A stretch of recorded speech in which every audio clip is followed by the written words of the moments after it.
আসসালামু আলাইকুম। ঈদ মোবারক, ঈদ মোবারক, ঈদ মোবারক।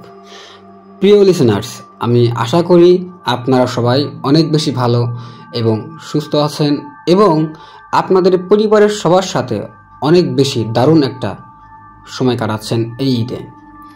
Listeners, fair with Nair YouTube channel কিন্তু এই প্রথমবারের মতো কোনো স্পেশাল এপিসোড করতে যাচ্ছে। আর আমি আশা করি এই এপিসোডের সব ঘটনাগুলো আপনাদের অনেক বেশি ভালো লাগবে এবং আপনাদের ভয়ের শিহরণ জাগাতে এই এপিসোডের ঘটনাগুলি অনেক বেশি কাজে লাগবে। প্রিয় লিসেনার্স, আজকে পবিত্র ঈদুল আজহার ঈদ স্পেশাল এপিসোডে প্রথম এপিসোডে আমি যে ঘটনাটা আপনাদের সাথে শেয়ার করব, এই ঘটনাটা মূলত হচ্ছে একটা তান্ত্রিকের। আর এই তান্ত্রিককে নিয়ে কিন্তু আমরা আমাদের চ্যানেলে ইতিমধ্যে দুটা ছোট ছোট ভিডিও প্রকাশ করেছি। প্রিয় লিসেনার্স, আমরা যখন এই তান্ত্রিকের বাসায় গিয়ে তার থেকে ঘটনাগুলো সংগ্রহ করি, তখন কিন্তু আমরা তার কথাগুলো রেকর্ড করি।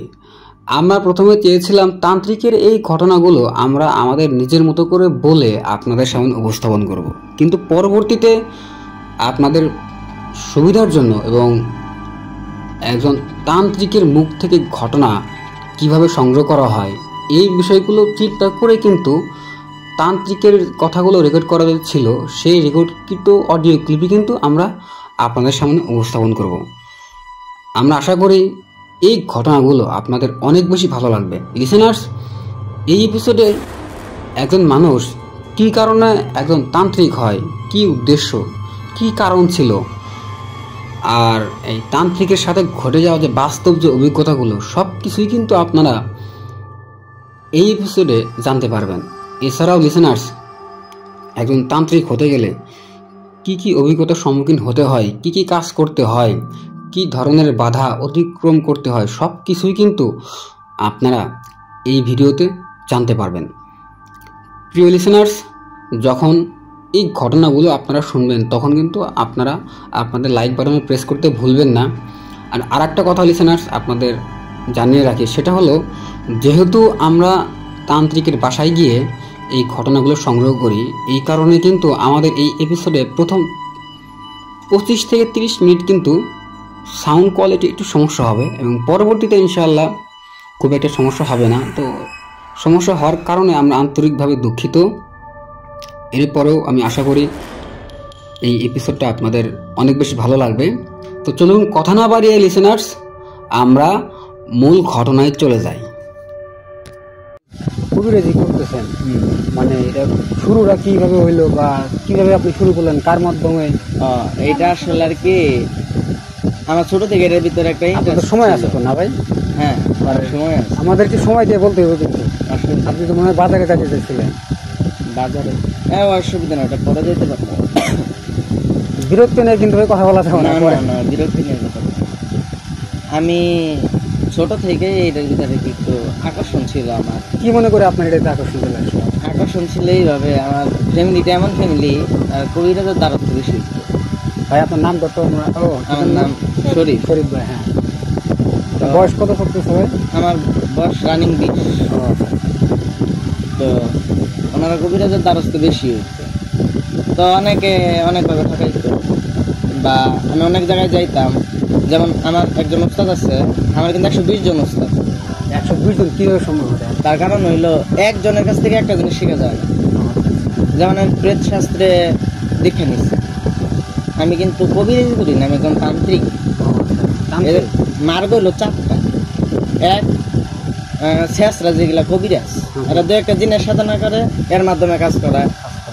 2 নাম্বার মান্ত্রিক, এরা মনে করেন মন্ত্রের মাধ্যমে কাজ করে। আচ্ছা। তান্ত্রিক যারা, এরা দেবদেবতার সাধনা করে। আরেকটা হলো কাপালিক, যারা মানে এই আগের 3টা। আপনি কোনটা ভাই? আমি কাপালিক। তো ওনারা দেবদেবতার সাথে সাথে শুভ শক্তি এবং অশুভ শক্তি দুইটারই চর্চা করে। কোনটা? কাপালিক যারা। আচ্ছা। যেমন বোর্ডামার বলতে একটা শাস্ত্র আছে, ওই জায়গায় উল্লেখ আছে যে যারা তান্ত্রিক তাদেরকে কখনো বিশ্বাস করতে নেই। কেন? কারণ আপনার চোখের দিকে তাকায় আপনার ভিতরে যে পজিটিভ এনার্জি আছে এটা তারা নিতে পারবো। হ্যাঁ, আপনি তোর করবেন না আমারে? না আমার প্রয়োজন নাই, আমার যথেষ্ট আছে, আমার যথেষ্ট আছে। তো যারা তান্ত্রিক তারা দেবদেবতার সাধনা করে, মূলত তারা জীবাত্মা হয়ে ঈশ্বরের সাথে মিলে একটা যেতে প্রশ্ন, চায়। ওই যে বললেন দেব দেবতার সাধনা করে, এখন আমি যদি মুসলমান হই তাহলে আমি কিভাবে তান্ত্রিক হব? এখন আমি আপনাকে বোঝাই, আল্লাহ রাব্বুল আলামিন 18,000 মাখলুকাত সৃষ্টি করছে। কয় হাজার? 18,000। এর ভিতরে কয়েকটা মাখলুকের নাম ঘোষণা করছে। এমন লক্ষ লক্ষ কোটি কোটি মাখলুক আছে যার মও জানি না আমরা। তাও ঠিক। যেমন সুফিবাদে, সুফিবাদ তো বুঝেন? হ্যাঁ, বুঝি। সুফিবাদে আপনি যদি আল্লাহর মারিফতকে নিগুড়ভাবে গবেষণা করেন, আল্লাহর মারিফতের জ্ঞান অর্জন করতে চান, তো আপনার সামনে এক পৃথিবীতে বহু ভূম বা বহু পৃথিবী দেখতে পারবেন। এক পৃথিবীতেই বহু পৃথিবীর অবস্থান আছে। যেমন শীতল ভূম আছে, ওইটা এমন এভাবে আল্লাহ রাব্বুল আলামিন সৃষ্টি করে, ওইটা শুধু শীতল, ওই জায়গায় কোনো মানুষ নেই। সুবিবাদ তো সবার জন্য না, না? সুফিবাদ সকলের জন্য। আমি কি চাইলে এই সুবিবাদ? আপনি চাইলেও সুফিবাদে অংশগ্রহণ করতে পারবেন, কিন্তু একটা কথা মনে রাখতে হইব, আল্লাহ রাসূল সাল্লাল্লাহু আলাইহি ওয়াসাল্লামের একজন সাহাবী, উনি সকল সাহাবীদেরকে বলতেছেন যে আল্লাহ রাসূল আমাকে দুইটা জ্ঞান দান করছে। একটা ইলমে জাহের, যা আমি তোমাদের সামনে প্রকাশ করতে পারতেছি, আর একটা ইলমে বাতেন, যা তোমাদের সামনে যদি আমি প্রকাশ করি তোমরা আমাকে হত্যা করবে। তোমরা আমাকে কি করবা? হত্যা করবা। তার মানে দেখবেন অনেক পাগল ছাগল লোক আছে, অনেক মানে দেখতে একদম ওনারে দাম দেওয়ার মতন না, কিন্তু উনি মাঝে মধ্যে এমন কথা কয়ে বসবো যেটার ভিতরে কোনো লজিক আপনার মাথায় ধরতেছে না, কি আছে কথাটার ভিতরে কি আছে, কিন্তু কথাটা কিন্তু উনি বলে ফেলাইছে যৌক্তিক সম্মত, কিন্তু আমাদের মাথায় লজিকটা ঢুকে না। এটা কি? এটা তার ভিতর থেকে অর্জন করা জ্ঞান, যাকে বলা হয় ইলমে বাতেন। এটা কি সুবিবাদ? এটাই সুফিবাদ। সুফিবাদ প্রকাশ্য জ্ঞান না। যেমন আমি কবিরাজি করি, আমার এই অনেক কিতাব দেখতেছেন, এটা কি ইলমে জাহের, মানে প্রকাশ্য জ্ঞান। আর আমি এই কিতাবগুলো কই পাইছি? না, এইসব কিতাবগুলো আমার সংরক্ষণ করতেছি অনেকজনের কাছ থেকে। আপনার ওস্তাদের কাছ থেকে? না, হ্যাঁ, আমার ওস্তাদের কাছ থেকে সংরক্ষণ করছি। আবার যারা এই তন্ত্র লাইফের কিতাব বিক্রি করে, একমাত্র তন্ত্র লাইফের যিনি তান্ত্রিক, অরিজিনাল তান্ত্রিক, ওনার কাছ থেকে এই কিতাবগুলো সংরক্ষণ করতে হয়। আর এমনি বাজারে তো অনেক তাবিজের বই আছে, ওগুলা কাজ করবো না, কারণ একটা তাবিজের প্রাণ প্রতিষ্ঠা করতে হয়, তাবিজটাকে জীবিত করতে হয়, তারপরে কাজ করতে হয়। একটা তাবিজ করতে গেলে 8টা প্রক্রিয়া তার ভিতরে খাটাইতে হয়। ভাই আমরা হচ্ছে একটু শুরুতে ফিরে যাই, যেভাবে আপনি বলছিলেন যে আপনার পরিবার থেকে আপনি হ্যাঁ, আমার ফ্যামিলি থেকে মানে অনেক কবিরাজের দ্বারস্থ হয়, অনেকের কাছে যায়। আমার এই পর্যন্ত জ্ঞানে অনেকের কাছে গেছে যে কোনো সমস্যার কারণে। তো আমার বাড়ির পাশে একটা বাড়ি আছে, শাহজাহান মিয়ার বাড়ি, তো ওনার স্ত্রী ছিলেন কবিরাজ, ঠিক আছে? ওনার বাড়ির পাশে আমার বাড়ি। তো উনি একটা অদ্ভুত আচরণ করতেন, যখন রুগী টুগি আইতো ওনার উপরে জিন বর করতো। এই জায়গা থেকে তো আমার আরো ইন্টারেস্ট বাইরে যায়, আসলে জিনিসটা কি, আর ওই বা অলৌকিক শক্তি কেটা হাসিল না করতে চায়। এখন আমার এই জায়গায় একটা হাড় আছে, নাম চন্ডালের হাড়। এই হাড়টা কিন্তু অনেক কাজে দেয়, আগে তো আমি জানতাম না, এখন জানি। আছে না? আছে আমার কাছে। আমাদের থেকে বলবো। হ্যাঁ, আসলে তো এরকম করতে করতে করতে করতে আমার মনে হাড়টা ভাই কই বেশি? এইটা মূলত চন্ডাল, মূলত শিয়ালের হাড় থেকে করা হয়। মানুষের হাড় যেটা হয় ওইটাও চন্ডালের হয়, কিন্তু ওইটা সংরক্ষণ করা খুব কঠিন। ভাই একটু মানে কথা বলতে গেলে বিরক্ত বোধ না হন? না না, কথা আপনার মন থেকে আসবে না? না, বিরক্ত বোধ হবে না, অসুবিধা নেই। তো আমার খুব ভালো লাগে যায়, আসলে আমি জিন দেখবো। আচ্ছা আচ্ছা, আমি জিন দেখবো। জিন কি? জিন অনেক ওয়াজও শুনি, জিন আছে, মানুষের মতো অনেক ভয়ঙ্কর কাহিনী শুনি যে এইটা হয়, আসলে জিন কি, এই উদ্দেশ্য ছিল আমার সর্বপ্রথম। আমার যিনি প্রথম ওস্তাদ ছিলেন ওনার বাড়ি ঠাকুরগাঁও, নিশ্চয় ওনার নাম হলো মোহাম্মদ আব্দুল গফুর মিয়া। ওনার পাশে কোথায় ছিল? ঠাকুরগাঁয়ে? ওনার বাড়ি ঠাকুরগাঁও নিশ্চিন্তপুর নামক একটা গ্রামে। আচ্ছা আচ্ছা। তো তো আমার একবার আপনার সাথে আপনার কিভাবে সম্পর্ক হইলো? আব্দুল গফুর মিয়া, ওনার সাথে আমার সম্পর্ক হয় আমার ক্লাসমেটের সাথে। তো ওর পরিচয় ছিল ওনার সাথে, আমি ওনার কাছে যাই। যাওয়ার পরে উনি তো আমার শিখাইবি না, আমারে একটা খারাপ কথা প্রয়োগ করছিল, এটা না বলি। তো আমাকে বলতেছে তোমার দাড়ি হয় নাই, মুছ হয় নাই, তোমার শরীরে শক্তি নাই, তুমি সাধনা করবা তো কেমনে করবা? আর জিন এমন একটা আল্লাহর এমন একটা সৃষ্টি যে আমাদের চোখের অন্তরালে, এটা কি লিগা? ওটা তো আল্লাহর একটা সৃষ্টি, ওরা তো আল্লাহর একটা জীব, অবশ্যই। কিন্তু ওরা আমাদের দৃষ্টির অন্তরালে কেন? ওদের যে সুরত, ওই সুরতটা যদি আমরা কেউ দেখি আমাদের বাঁচার সম্ভব। যেমন আমাদের এখানে কিন্তু ঠাড়াই আছে, হ্যাঁ, ত্রিনয়ন করা হয়। সনাতন ধর্মে বলা হয় ত্রিনয়ন, ইসলাম ধর্মে বলা হয় বাতেনি চোখ। তো এই ঠাড়াই জাগ্রত করলে ওইটা ওদেরকে দেখা যায়। আপনিও জাগ্রত করতে পারবেন, এটা খুব সহজ। না ভাই, আমি করতেছি না। কথার কথা, আপনিও করতে পারবেন, আমিও করতে পারবো। তা আমি আমার ওস্তাদের কাছে যাই, শিখাইব না। অনেক বেড়াবেড়ি, স্কুলে যাওয়া বন্ধ। এটা কি তখন কি আপনি ঠাকুর গাইছিলেন? না, উনি এই জায়গায় থাকতেন। ও আচ্ছা, আগে এই জায়গায় থাকতেন। হ্যাঁ, তো আমার স্কুলে যাওয়া বন্ধ। কি এর স্কুল আর কি এর কি, আমার এটা শিখতে হইব, মূল কথা। তা আমি আমার ওস্তাদের কাছে যাতায়াত করি। পরে উনি অনেক জোরাজুরি করাতে উনি কয়, আচ্ছা তুই থাক। তা আমার দিয়ে একটা পরীক্ষা দিছে। কি কি পরীক্ষা দিয়েছিল? যেমন পরীক্ষার ভিতরে সর্বপ্রথম পরীক্ষা ছিল আমারে 3টা গাছ চিনাই দিছিল। আমাদের এই যে মরাপুরার টাকা আছে না, এই টাকা আমার 3টা গাছ দিনে চিনাই দিছিল। রাত্রে বলছিল এটা কাইটে নিয়ে গেছে। বরাবর একটা জমি কোথায় ভাই? এটা যে সামনে ব্রিজ আছে না, কাতলামারা। হ্যাঁ কাতলামারা। তা আমার বলছিল আজকে যাবি, ওই জায়গায় লাল সুতা দিয়ে বাইরে দিয়েছিল আমার চিনার জন্য। তো ফুল পূর্ণিমা আমার কাছে এটা নিয়ে যাবি, একটা দা দিছে রেলের ইস্পাত দিয়ে দেবি, ওটা তো মানুষের মাথা কাটা হয়, মাথা মানুষের। তো আমার দেখাই দিস, এটা কাটবি, কাইটা আমার সকালে দিয়ে যাবি। তো আমি যখন যাই তখন ওই সীমানার আগে আমার বস্ত্র বা কাপড়গুলো খুলে রাইখা যাইতে হইল। কাপড় টাপড় সব খুলি, আমার কোমরে একটা বাইটা ছিল, বাইটাও ছিঁড়ে ফেলাই। আমি যাই, যাওয়ার পরে ওনার যেই দাওটা আমারে দিছিল, আমি ঠিক গাছ এই জায়গায় গাছ, আপনার ওই জায়গায় এতটুকু দূরত্ব। তা আমি যখন হালকা কাছে যে গাছটা ধরছি, কোপ দিতে পারতেছি না। মানে এটা তখন আশেপাশে কিরকম কোনো পরিবর্তন হতেছিল বা কোনো আমি বলি তো, আমি যখন কোপ দিতে পারতেছি না, একটা মন্ত্র দিছিল।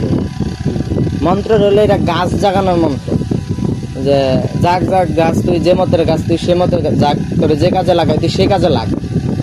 এই মন্ত্র যখন আমি 7বার বইলে ফেলাইছি, বলার সাথে সাথে শ্মশান এলাকা, তো শ্মশানে দ্বার রক্ষীগণ আছে। যেমন কবরস্থানে দ্বার রক্ষী আছে, শ্মশানে দ্বার রক্ষী আছে। ওরা কি মানে আসলে মানুষ রক্ষী নাকি অন্য? না, ওরা মানুষ না। ও আচ্ছা আচ্ছা, ওরা মানুষ না। যেমন ওরা জিনও না, পিশাচও না, আবার পরিজাতীয় কোনো কিছু না, দেবতাও না। ওদের কাজ হলো শ্মশান পাহারা দেওয়া। শ্মশান পাহারা দেওয়া। তো ওরা করে কি অশুভ শক্তিটা ওরাই মেনটেন করে রাখে, ওই জায়গা দেখে রাখে, মানুষের কিন্তু ক্ষতি হয় না এখন। তো আমি যখন গেছি, আমাকে শ্মশানের দ্বার রক্ষে আমার সামনে ফুট করে সামনে এসে দাঁড়ায় গেছে। ওনার চেহারাটা তখন কেমন ছিল বা আপনি ভয় পেয়েছিলেন? ওনার চেহারা বলতে, ওনারা মানুষকে সহজে চেহারা দেখান না। কিভাবে অবক বা ওনার মানে চাঁদের আলোতে যতটুকু বোঝা যায়, মানে উনি যে জায়গায় এসে দাঁড়াইছেন অতটুকু জায়গা কালো ধোয়ার নেই হয়ে গেছে। ও আচ্ছা আচ্ছা, ঠিক আছে, কালো ধোয়ার নেই, মাথা মোটা কোনো কিছু নেই, কালো একটা ধোয়া। আচ্ছা। তো আমি তো মন্ত্র করার পরে কুবাইতেছি, একটা কুবু কিন্তু লাগে নাই। সামনে এসে দাঁড়াইছে, তার বলছে থাম। কি বলছে? আমাকে মানে ওই দ্বার রক্ষী বলছে তুই থাম। তো যখন আমি থাইমা যাই, তখন আমি ভয় পান নাই ভাই? আরে ভয় মানে আমার আত্মা গুলি যা বানিয়ে গেছে গা। আমি ওনার দিকে যখন তাকাই, আমি তো তখন খেয়াল করি নাই যে আমার সামনে একটা কালো অবয়ব দাঁড়ানো। ঠিক আছে, আমি চারিদিকে বিস্তৃত আছি, আসলে জিনিসটা কি, কেটে ডাকে। তো যখন আমাকে বলছে তুই আমার নাক বরাবর চা, আমার দিকে যা, সামনে চা। তো যখন আমি দেখি কালো একটা অবয়ব, আমি গাছটা থেকে ধাক্কা খায়া, আমার মনে হলো গাছটা থেকে আমার কেউ লাথি দিচ্ছে, ধাক্কা খাই আমি না হইলেও মিনিমাম 5 হাত দূরে পড়ে গেছি। তো পরে আমার তো গোত্র বন্ধন করা, মানে শরীর বন্ধ করা, গোত্র বন্ধন করা। আমি সাথে সাথে কাল ভৈরবের নাম জপ করা শুরু করি। কাল ভৈরব কি? কাল ভৈরব হইলো যত ভূত পিশাচ আছে, ঠিক আছে, ভূত আছে, মানে অশুভ যত শক্তি আছে সমস্ত শক্তির লিডার উনি কাল ভৈরব। ওনারে আবার হিন্দুরা পূজা করে, শিবের অংশ মনে করে। তো আমি কাল ভৈরবের নাম স্মরণ করা শুরু করছি, তার কারণ এই জায়গায় একমাত্র কাল ভৈরবে আমার রক্ষা করতে পারে। নচেত তার রক্ষী যদি আমার ধরে গলাটা মাটির তলে দিয়া ঠ্যাং উঁচু করে তুলবে, আমার আর বাইসে ফেরার নাই কাকা। আমার ওস্তাদ বলে দিছিল, তোর সামনে যদি বাই চান্স দ্বার রক্ষী চলে আসে সাবধান। গোত্রবন্ধন করা কইরে দিলাম আমি, এই মহাকালের নাম স্মরণ করবি এবং কাল ভৈরবের নাম স্মরণ করবি, তাইলে তুই হয়তো বা বাইসে ফিরতে পারো। আমার এই কথা আমার ওস্তাদ আগে বইলা দিচ্ছে। আমি যখন কাল ভৈরবের নাম স্মরণ করতেছি, তো হঠাৎ উনি স্থির হইল। এতক্ষণ ছিল কেমন, এই ওই জায়গাটা ছিল দোয়ার মতো। এতক্ষণ যখন আমি কাল ভৈরবের নাম স্মরণ করি, তখন উনি আস্তে আস্তে একটা মানুষের অবয়ব ধারণ করে। মানুষটা কেমন, মাধ্যম বয়স। আমার ওই জায়গায় যতটুকু মনে হয়েছে, ফর্সা মানুষ কিন্তু চাঁদের আলোতে বোঝা যায় উনি ফর্সা আর উনি কালো। তো আমি যেটা বুঝতে পারছি উনি কালো, কণ্ঠটা ছিল খুব ভারী। মধ্যম বয়সের হইলেও তার কণ্ঠটা মধ্যম বয়সের ছিল না। তো চোখগুলা বা মুখগুলা কেমন ছিল না দেখা যায়নি না, উনি ওনাদের মুখ ওনারা দেখাইবেন না মানুষকে। ওনার শরীর আপনি দেখতে পারবেন। আপনি যদি এখানে থাকেন, ও যদি আমাদের মাঠে থাকে, আপনি ওনারা দেখতে পাইবেন দাঁড়ায় কেমন মোটা, কেমন কি, কতটুকু লম্বা চওড়া সব দেখতে পারবেন, ওদের মুখ দেখতে পারবেন।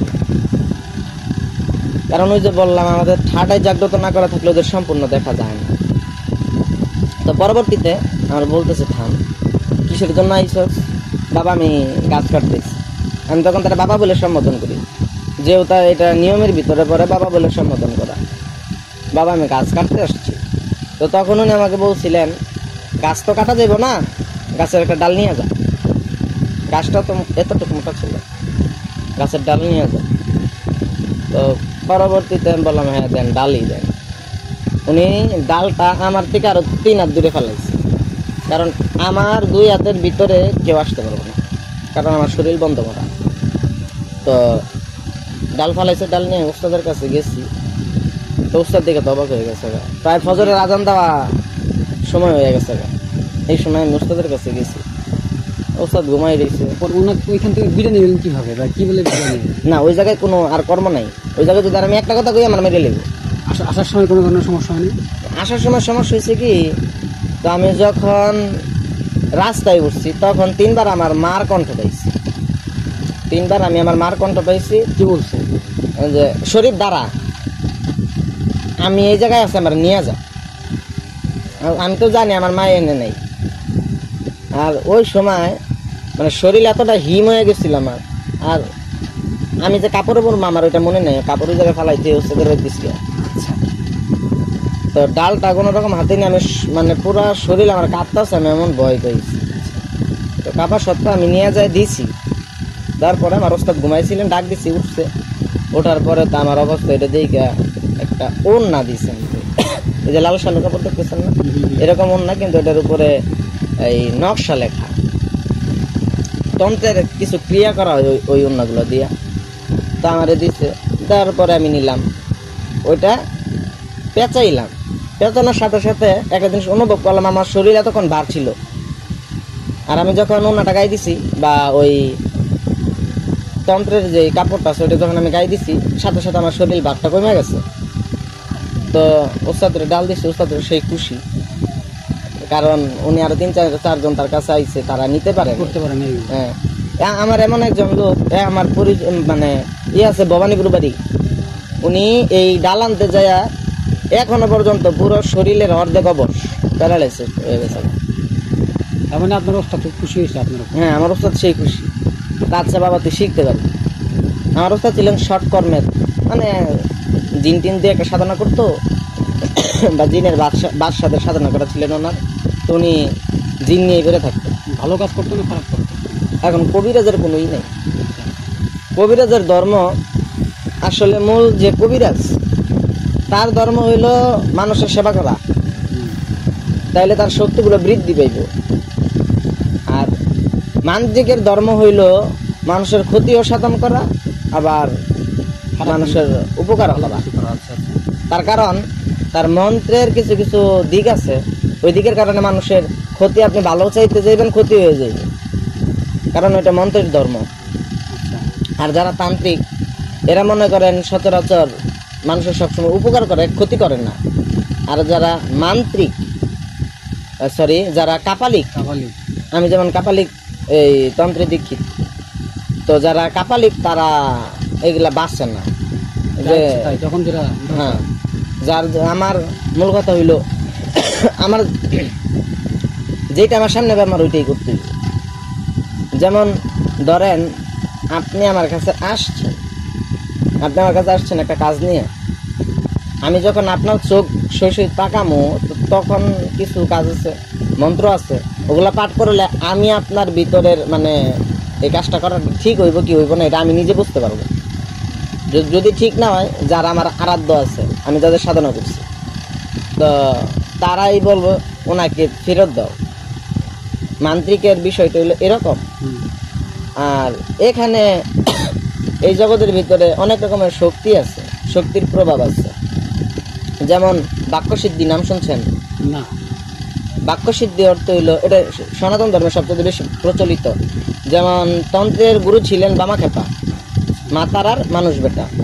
আবার আরেকজন ছিলেন শ্রী শ্রী শ্রী রামকৃষ্ণ পরমহংসদেব, ওনারা ছিলেন তন্ত্রের বড় বড় সাধক। তো বাক্যসিদ্ধি অর্থ হইল আমার যাদের আমি সাধনা করছি তারা কিন্তু আমার শক্তি দেয়, যে কোনো একটা শক্তি তারা আমারে দিবে। তো এর ভিতরেও মনে করেন এক শক্তি মানে 1000টা শক্তির সমান, 1000টা কাজ আমি এটা করতে পারবো। বাক শক্তি একটা আছে, এটা মনে করেন আপনি মুখটা জাগবেন তাই হইব। আগের কালের মহাপুরুষের দেখতেন না যে কইতো এই তুই আজকে বিকালে মরে যাবি, আজকে বিকালে তুই মরে যাবি, যে কোনো কারণে রাগে বসে যেমনি কইতো, দেখা যায় তো ঘুরে ফিরে উনি আবার ঠিকই মারা গেছে বিকালবেলা। হ্যাঁ, যেইভাবে হোক, হয় গাড়ির তলে পড়ে মরছে, নয় পুকুরে পড়ে মরছে, মানে মূল কথা উনি মারা গেছে। তো এটা হলো বাক শক্তির কারণ। আবার এই বাক শক্তি নষ্ট হওয়ার একটা সবচেয়ে বড় কারণ আছে, এটা কি? মিথ্যা কথা বলা। যারা বাক শক্তির বাকতন্ত্রে দীক্ষিত তারা কিন্তু মিথ্যা কথা বলেন না। এটা গেল। পরবর্তীতে আপনি আপনার গুরুর কাছে আসলেন। হ্যাঁ, আমি আমার গুরুর কাছে আসছি। আসার পর আমার গুরু আমাকে মানে খুশি হয়ে একটা দা দিছিলেন। এই দাটা এখন আমার ওস্তাদের কাছে রাখা। এটা অষ্টধাতুর দা ছিল। অষ্টধাতু মানে 8টা ধাতু দা তৈরি, লোহা, ইস্পাত, স্বর্ণ, রূপা, এগুলো দিয়ে তৈরি থাকে। এগুলো মনে করেন আমরা বেশিরভাগ সময় যখন সৎকর্ম করি বা বিচ্ছেদ, বান, উচ্চাটন, বশীকরণ, তারপরে হইল গা এই নজরবন্দি করা, এইসব কাজ ওই দার প্রয়োজন হয় বা অষ্টধাতুর কোনো জিনিস প্রয়োজন হয়। তা আমার কাছে দিছিলেন। এখন অবশ্য আমার কাছে নাই, আমি আমার ওস্তাদের কাছে রেখে দিছি, কারণ ওই দা জাগ্রত দা, ওইটা যদি আমার ছোট ভাই আইসা ধরে ক্ষতি হয়ে যাবে। আমার ওস্তাদ দা দিছে, দা দেওয়ার ঠিক 1 সপ্তাহ পরে আমার একটা সাধনা দিচ্ছে। এরপরে আপনাকে আর কোনো পরীক্ষা দেয় নাই? একটা পরীক্ষা না, একটা পরীক্ষায় আমার নিছে। তো আমারে একটা জিনের সাধনা দিছে। জিন আসলে ওটা জিন না, মোয়াক্কেল। মোয়াক্কেল অর্থ আমাদের কোরআনের প্রত্যেকটা অক্ষরের কিন্তু একটা খাদেম আছে।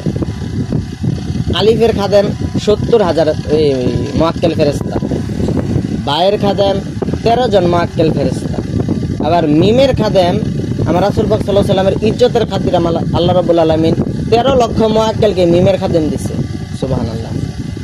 তো এরকম খাদেম আছে যারা, তাদেরকে মোয়াক্কেল বলা হয়। তারা জিন না, ফেরেশতাও না, তাদের মাঝামাঝি অবস্থায় আল্লাহ রাব্বুল আলামিন ডাকছে। মানে ওরা মানুষের ক্ষতিও সাধন করতে পারে, ওদের আবার ইচ্ছা শক্তি আল্লাহ রাব্বুল আলামিন দান করছে। এটা আপনি কিভাবে জানলেন? এটা আসলে কি এই মোয়াক্কেলের উপর একটা ক্লাস আছে আমাদের। এটা কি আপনার ওস্তাদ দিছে না? হ্যাঁ, আমার ওস্তাদ আমাকে, মানে প্রথম ওস্তাদ যিনি, উনি আমাকে 36টা ক্লাস নিছে। 36টা ক্লাসের সর্বপ্রথম ক্লাসই হইল মোয়াক্কেল সাধনার একটা ক্লাস। তো এই মোয়াক্কেল সাধনা দিচ্ছেন, এটা ঘরে বসেই করা যায়। এই সাধনা আমি করলাম, এবং এই সাধনায় কোনো ভয়ভীতি নাই, কারণ তখন আমার বয়স তত ছিল না, আমি খুব ছোট হয়েছিলাম, তখন সর্বোচ্চ আমার 15 বছর বয়স হয়েছে। আপনি কত বছর ধরে করতেছেন এই? আমি আমাদের ওই উস্তাদের কাছে যাতায়াত করছি, মনে করেন আমার যেটা মনে হয় আমার 10 বছর সময়কাল থাকতে গেলে আমি আর কাছে আইয়ার যাই, আচ্ছা আচ্ছা। আমরা শিখায় না। যখন আমার 15 অথবা 16 বছর হয় তখন আমার ওস্তাদ আমাকে এই সাধনা শিক্ষা দান করে।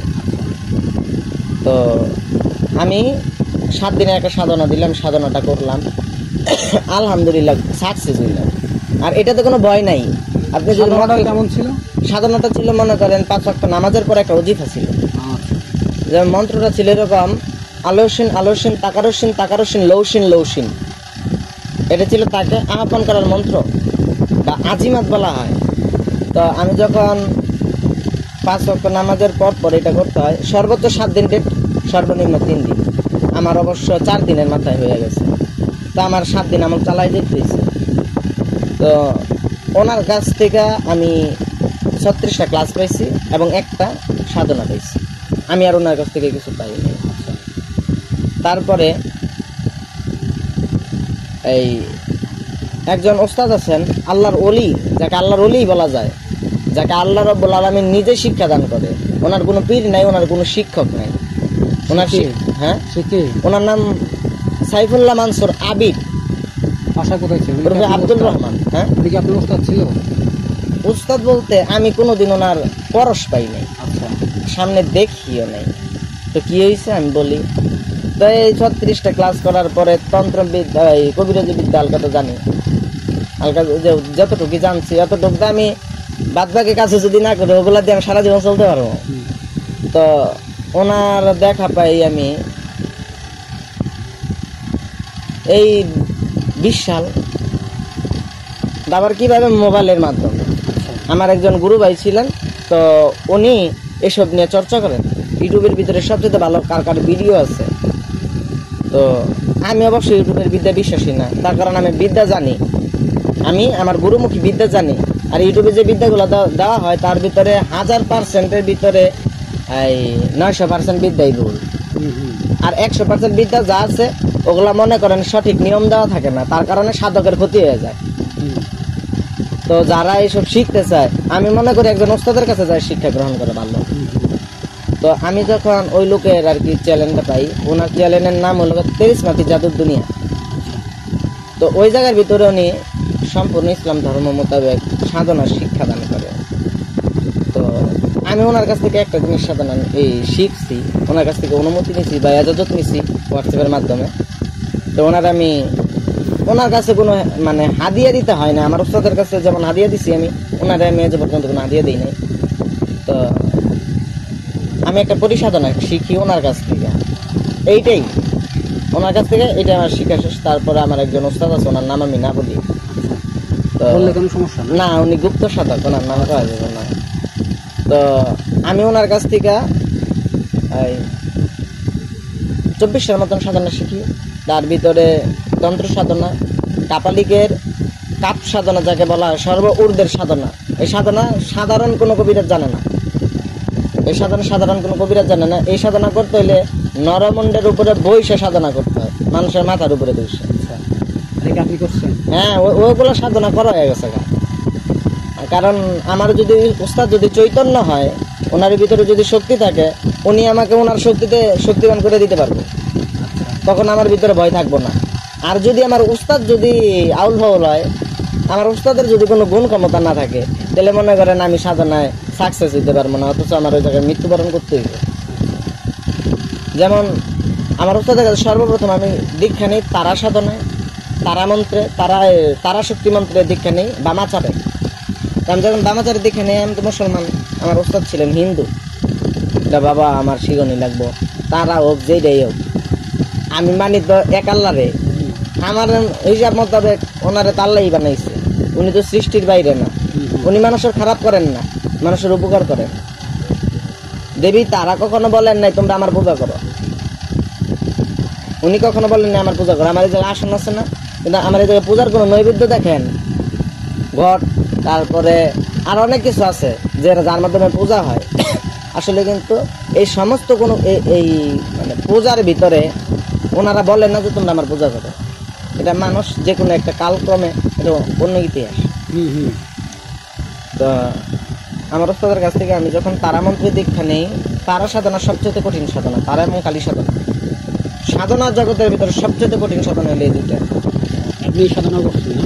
আমি মানে দেবী তারা এবং দেবী কালীকে একবার দেখছি। কিভাবে দেখলেন? ওইটা মানে ওই রূপ বর্ণনা করার মতন শক্তি আমার ভিতরে নাই। কিভাবে দেখলেন, মানে কি জন্য ওনাকে দেখতে গেলেন? ওনাকে আমি করি ওনাদের সাধক। আচ্ছা আচ্ছা। আমি ওনাদের সাধক, ওনারা দুইজন হইলে আমার আরাধ্য দেবী। আচ্ছা। তো আমি যখন দীক্ষা নেওয়ার প্রায় 6-7 মাস পরে আমার কিন্তু 6-7 মাস ধরে তারা এক মন্ত্রই সাধনা করতেছে, মানে জপ করার মাধ্যমে মন্ত্র সাধনা করা হয়। ভালোকে একটা শ্মশান আছে খুব সুন্দর, আমি ওই শ্মশানে সাধনা করতাম। ওইখানে যাইতেন আপনি না? হ্যাঁ, প্রত্যেক আমাবস্যায় আমি ওই জায়গায় যেতাম একা একা একা একা। তো যখন প্রায় ব্রহ্ম মুহূর্ত শুরু, ব্রহ্ম মুহূর্ত মানে রাত 2টা থেকে ফজরের আজান দেওয়ার আগ পর্যন্ত ব্রহ্ম মুহূর্ত। তো মানে এটা তন্ত্র মতে। আর যদি আপনি ইসলামিক মতে আসেন তো সকাল 6টা থেকে সন্ধ্যা 6টা পর্যন্ত এটা ব্রহ্ম মুহূর্ত। আবার এই সন্ধ্যা 6টা থেকে সকাল 6টা পর্যন্ত হইল গা এই দিক মুহূর্ত। এই এতটুকু সময়ের ভিতরে মানুষ তন্ত্র করতে পারবো, আর দিনে মানুষ বশীকরণ কাজগুলো করতে পারবো। তো আমি যখন আমার একটা নরমুন্ড দেওয়া হয়েছে আমার ওস্তাদ, কারণ তো গেল গা। তো আমার যিনি ওস্তাদ, আচ্ছা, উনি কিন্তু আমার একটা নরমুন্ড বা মানুষের কঙ্কাল দিচ্ছে। আচ্ছা, মোবাইল কই দিছি, মোবাইল ওই যে ওইখানে রাখছি। মানুষের মাথার খুলি দিচ্ছে। তো আমি যখন এই মাথাটা ঠিক আছে, ওই মাথা জাগ্রত করছি। আর ওই মাথা ভাই, ওই মাথা যখন আপনাকে দিছিল তখন মাথাটা দেখতে কেমন ছিল? তার মতো ছিল। ওই মাথাটা হইলো ব্রাহ্মণের মাথা। আমরা যতটুকু ঘটনা শুনছি কি হয় কি, ওই আপনার শিষ্যকে গুরু বলে যে তুই অমুক জায়গায় একটা কবর আছে, অমুক জায়গায় এরকম আছে, তুই গিয়ে হচ্ছে মাথাটা কেটে নিয়ে আসতে পারবি, যদি পারস তাহলে। এটা ওস্তাদ তখনই গুরুকে বলে যখন ওস্তাদের মানে শিষ্যের ওই প্রকার ক্ষমতাটা থাকে। আচ্ছা আচ্ছা। নিজেকে বাঁচাইতে যদি পারে। আচ্ছা। আর আমাকে যেই মুহূর্তে আমার ওস্তাদ দিছে, তন্ত্রে দীক্ষা নিছি আমি যখন, আর যখন আমি এই দীক্ষাটা নিছি তখন আমি যে বললাম না আমার ওস্তাদের ভিতরে তো চৈতন্য আছে, ওনার ভিতরে শক্তি আছে, ওনার শক্তিতে আমাকে শক্তিবান করছেন। আচ্ছা, মূল কথা হইল, তো আমি যখন প্রত্যেক আমাবস্যায় আমি যখন ওনার ক্রিয়ার ওনার মাধ্যমে যখন আমি শক্তিটা পাই, তা আমার তার প্রয়োজন নাই। আর আমার বুঝতে পারছি, আর আমার ওস্তাদের তো এটা আছে, আমি কেন তুলতে যাবো এখন? বুঝতে পারছি। একটা কথা মনে রাখবেন, এক যিনি সঠিক গুরু, ওনার কিন্তু 10 জন শিষ্য করেন না, উনি একজনই শিষ্য করেন। আর ওই সঠিক গুরুর যা যা আছে ওই একজন শিষ্যকে তা দান করে, এটাতে আর ফেরত নাই বা ঘোরা ফিরে কিছু নাই। আচ্ছা আচ্ছা। তো আমার গুরুদেব প্রথমে আমি যখন যাই এই মন্ত্র জপ করার জন্য, ওই দিন আমার ওস্তাদ আমার সাথে ছিলেন। ওস্তাদ আমার শ্মশানে না? হ্যাঁ, শ্মশানে আমার সাথে ছিলেন। ভালুকার শ্মশানে? হ্যাঁ, ভালুকার ওই শ্মশান। তো যেহেতু আমি এটা প্রথম একটা করতেছি, আমি ওস্তাদের সবকিছু বলছি যে বাবা আমি তো প্রথম বা আমার ওইরকম সাহস নাই, আপনি আমার সাথে চলেন। তো উনি বলছে তোমার বলতে হবে না, আমার যাইতে হবে, এটা আমি জানি। তো আমার ওস্তাদ আমার সাথে যান, যাওয়ার পর আমাকে মন্ত্র বইলা দেন, যেহেতু এটা আমার দীক্ষা মন্ত্র, এটা আমি না বলি। তো আমাকে ওই মন্ত্রটা দেওয়া হয়, দেওয়ার পরে ওই রাতটা পূর্ণিমার রাত, দীক্ষা নিতে হয় পূর্ণিমার রাত্রে তন্ত্রে। যদি আপনি শুভ শক্তির আরাধনা করেন, আর যদি আপনি অশুভ শক্তি বা ব্ল্যাক ম্যাজিক শিখতে চান, করতে চান, কুফরি করতে চান, তো তাহলে আপনার আমাবস্যা প্রয়োজন। আচ্ছা আচ্ছা। তা আমার যখন সর্বপ্রথম দীক্ষা দিল, আমি দীক্ষা নিলাম। দীক্ষা নেওয়ার পর আমার মন্ত্র দিছে, তখন যখন আমি গন্ডি দিছে একটা গন্ডি দিছে আমার ওস্তাদ, এই গন্ডি দিয়া শ্মশানের বাহিরে চলে গেছে। আবার শ্মশানটা এমন জায়গায়, এটা শ্মশান ওই যে ঘর আছে না, অতটুকু দূরত্বে একটা বাড়িও আছে, কিন্তু বাড়িটার পিছন সাইডে শ্মশান। আচ্ছা। তো ওই সাইডে কেউ আসে না। তো আমি বসে মন্ত্র জপ করতেছি, আমার গণ্ডির বাহিরে আমি এরকম অনুভব করতেছি যে অনেক মানুষ, অনেক দিনের অনাহার ওর মানে ওইখানে ভাই আর কেউ ছিল না, শুধু আপনারা দুজনই ছিলেন? না, শুধু আমরা দুইজন, কারণ শ্মশানে সচরাচর কেউ থাকে না। আচ্ছা, না অনেকে সাধক আছে, অন্য সাধক আসলো বা না, একটা জায়গায় দুই সাধক সাধনা করতে পারে না। আচ্ছা আচ্ছা, এক স্থানে এক সাধকেরই সাধনা, সাধনা করার শ্রেয়, নচেত দুইজনের সাধনায় কি হয়, গোল বাজে। যখন আমি যে শক্তির আরাধনা করতেছি, উনিও যদি একই শক্তির আরাধনা করে, তাইলে মনে করেন সর্বপ্রথম বিপদ হইল উনি কি কর্মে সাধনা করতেছে আর আমি কি কর্মে সাধনা করতেছি। কর্ম অর্থ দুইজনের নিয়ত কি। এমন হইতে পারে উনি লোভী, আমি ত্যাগী, বা আমি ত্যাগী উনি লোভী। মূল বিষয়টা হলো এইটা। তো আমি সাধনা করতে বসছি, মন্ত্র জপ করব, যখন মানে এটা তো সনাতন ধর্মের সাথে আষ্টে-পৃষ্ঠে জড়ানো, কানেক্টেড। হ্যাঁ, তো এখানে ওং শব্দের ব্যবহার করতেই হয়। আচ্ছা, তা আমি যখন আপনি আপনার ইমান থাকে কি তখন কি আপনার কোনো কিছু মনে হয় না যে আমি আসলে একটা কথা কি, শিরক কখন হয়? শিরক তখনই হয় যখন আল্লাহ ব্যতীত অদ্বিতীয় কাউকে ঈশ্বর মনে করা হয়, সৃষ্টিকর্তা মনে করা হয়। আর আপনি যদি এইটা মনে করেন, আর যেটা সত্য, আপনি যদি এটা মনে করেন যে ওনাদেরকে আল্লাহ সৃষ্টি করছে সৃষ্টির উপকারের জন্য, সৃষ্টির ক্ষতির জন্য কাউকে সৃষ্টি করা হয় নাই। আমাদেরকেও যে কোনো একটা উদ্দেশ্যের কারণে আমাদের আল্লাহ রাব্বুল আলামিন পাঠাইছে। অবশ্যই আমরা কেউ জানি আর কেউ জানি না, বেশিরভাগ মানুষই আমরা জানি না, কিন্তু আমরা অজ্ঞানতাবশত আল্লাহর ওই উদ্দেশ্য আমরা সফল করতেছি। এখানে আমরা আবার জীবনযাপনও করতেছি, কিন্তু আমরা বুঝতে পারতেছি। আচ্ছা ভাই, আপনি বলতেছিলেন যখন আপনি সাধনা করতেছিলেন আশেপাশে শুনতেছিলেন যে অনেকদিন না খেয়ে থাকলে, হ্যাঁ, মানে কুণ্ডলীর বাহিরে, আমার কুণ্ডলীটা দেওয়া মনে করেন এক হাত দূরত্বে, আমার হাতের মাপের এক হাত। আপনার গুরু তখন কোথায় ছিল? আমার গুরু শ্মশানের বাহিরে। বাইরে বলে একদমই বাইরে, অনেক হ্যাঁ, দূরে? একদম বাহিরে, মানে আমি চিৎকার দিলে যাতে উনি শুনতে পায়। আচ্ছা, তো আমি যখন প্রথম ওং শব্দ উচ্চারণ করি, ওই সময়ের অনুভব, মানে ওই জায়গায় মনে হইতে উপস্থিত কিছু আছে। আচ্ছা, আমার পাশে, শুধু আমার পাশে না, আমার চারিদিকে কিছু আছে, কিছু চলাচল করতেছে। আমি তাদের পায়ের শব্দ স্পষ্ট শুনতেছি, খালি পায়ে হাঁটলে যেমন ধাপ ধাপ ধাপ ধাপ শব্দ হয় ঘাসের উপরে, ওইরকম শব্দ। তো পরবর্তীতে আমি যখন ওং, কিন্তু অনেক শ্বাস নিয়ে অনেক জোরে জপ করতে হয়, কারণ ওং যতটুকু দূরত্বে যাইব আমার সুরক্ষা বলয় ততটাও শক্ত হইব। মানে আপনি জোরে জোরে উচ্চারণ করতেছেন? হ্যাঁ, আমি আমার মন্ত্র জোরে জোরে উচ্চারণ করতেছি। মন্ত্র আস্তে উচ্চারণ করা ঠিক না, সাধনার সময় মন্ত্র আস্তে উচ্চারণ করা ঠিক না, এবং মন্ত্র এমন ভাবে উচ্চারণ করতে হইব ওই মন্ত্র শুনে সাধারণ মানুষ যত ভয় পায়। যেমন একটা মন্ত্র বলি, ওং কালী কালী মহাকালী কালিকং পাপহারিণী শিবে শিব সর্বার্থ সাধিকে শরণ্যে ত্র্যম্বকে গৌরী নারায়ণে নমস্তুতে।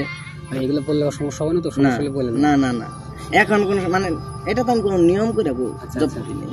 তো এইটা হইল কালী শক্তিকে, মানে কালী শক্তিকে উৎসর্গ করা। আচ্ছা আচ্ছা, এই মন্ত্রের মাধ্যমে দেবী কালীকে স্মরণ করা হয়। এবং আপনি যদি মনে করেন আপনি একজন কালী সাধক, ওটা আপনার জন্য প্রযোজ্য না, আমার জন্য আর কি, আপনাকে তো বুঝাই দিচ্ছি। আপনি একজন কালী সাধক, আপনি একটা বিরাট বড় একটা বিপদে পড়ছেন, বিপদের সম্মুখীন হয়েছেন, তখন আপনি যখন এই মন্ত্রটা পাঠ করবেন, এই মন্ত্রটা পাঠ করার সাথে সাথে আপনি হাতটা তো এইভাবে উঁচু করে পাঠ করতে হয়, একটা নিয়ম আছে। তো ওই নিয়ম অনুযায়ী যখন আপনি পাঠ করবেন, তো তখন আপনি তো এটা তো লোকালয়ে করবেন না, দিনের আলোতে করবেন না। আপনি আপনার বিপদ বা আমার বিপদ হবে রাত্রি, দিনে কোনো আমার বিপদ নেই। তো আপনার চারিদিকে আপনি অনুভব করতে পারবেন। আর যদি আপনার যে ছাড়াই জাগ্রত করা থাকে, তাহলে আপনি দেখতে পারবেন আপনার শরীর থেকে একটা আলাদা জ্যোতি বাহির হইতেছে। তো এইরকম মন্ত্র আমি যখন পাঠ করি, এই মুহূর্তে আমার মনে হয়েছে মানে ওই জায়গায় যে পিশাচ গুলো, আমি তো তখন ওইটার জানতাম না। ওরা কি পিশাচ ছিল না? হ্যাঁ, মানে পিশাচ বলতে কি, মানুষের মানে হিন্দু ধর্ম মতে মানুষের মৃত্যুর পরে অনেক রকম গতি হয়। আচ্ছা, যেমন আমরা এক পরকালে বিশ্বাসী, ওরা কিন্তু এক পরকালে বিশ্বাসী না, ওদের মৃত্যুর পরে গতি আছে, ওনারা পুনর্জন্মে বিশ্বাসী। তো ওনার কিছু কিছু লোকের গতি হয় ভূত লোকে, কিছু কিছু লোকের গতি হয় পিশাচ লোকে। এটা কারা আসলে, এই জিনিসটা কি আমরা ভূত বইলা ডাকি না, যে ভূত এই জায়গায় ভূত দেখছে, ওই জায়গায় ভূত। ভূত বলতে যারা অপঘাতে মৃত্যুবরণ করে, ঠিক আছে? মনে করেন একটা লোক অপঘাতে মৃত্যুবরণ করছে, ও কিন্তু এই দুনিয়াতেই থাকবো, ওর রুহটা কবরে যেতে পারবো না।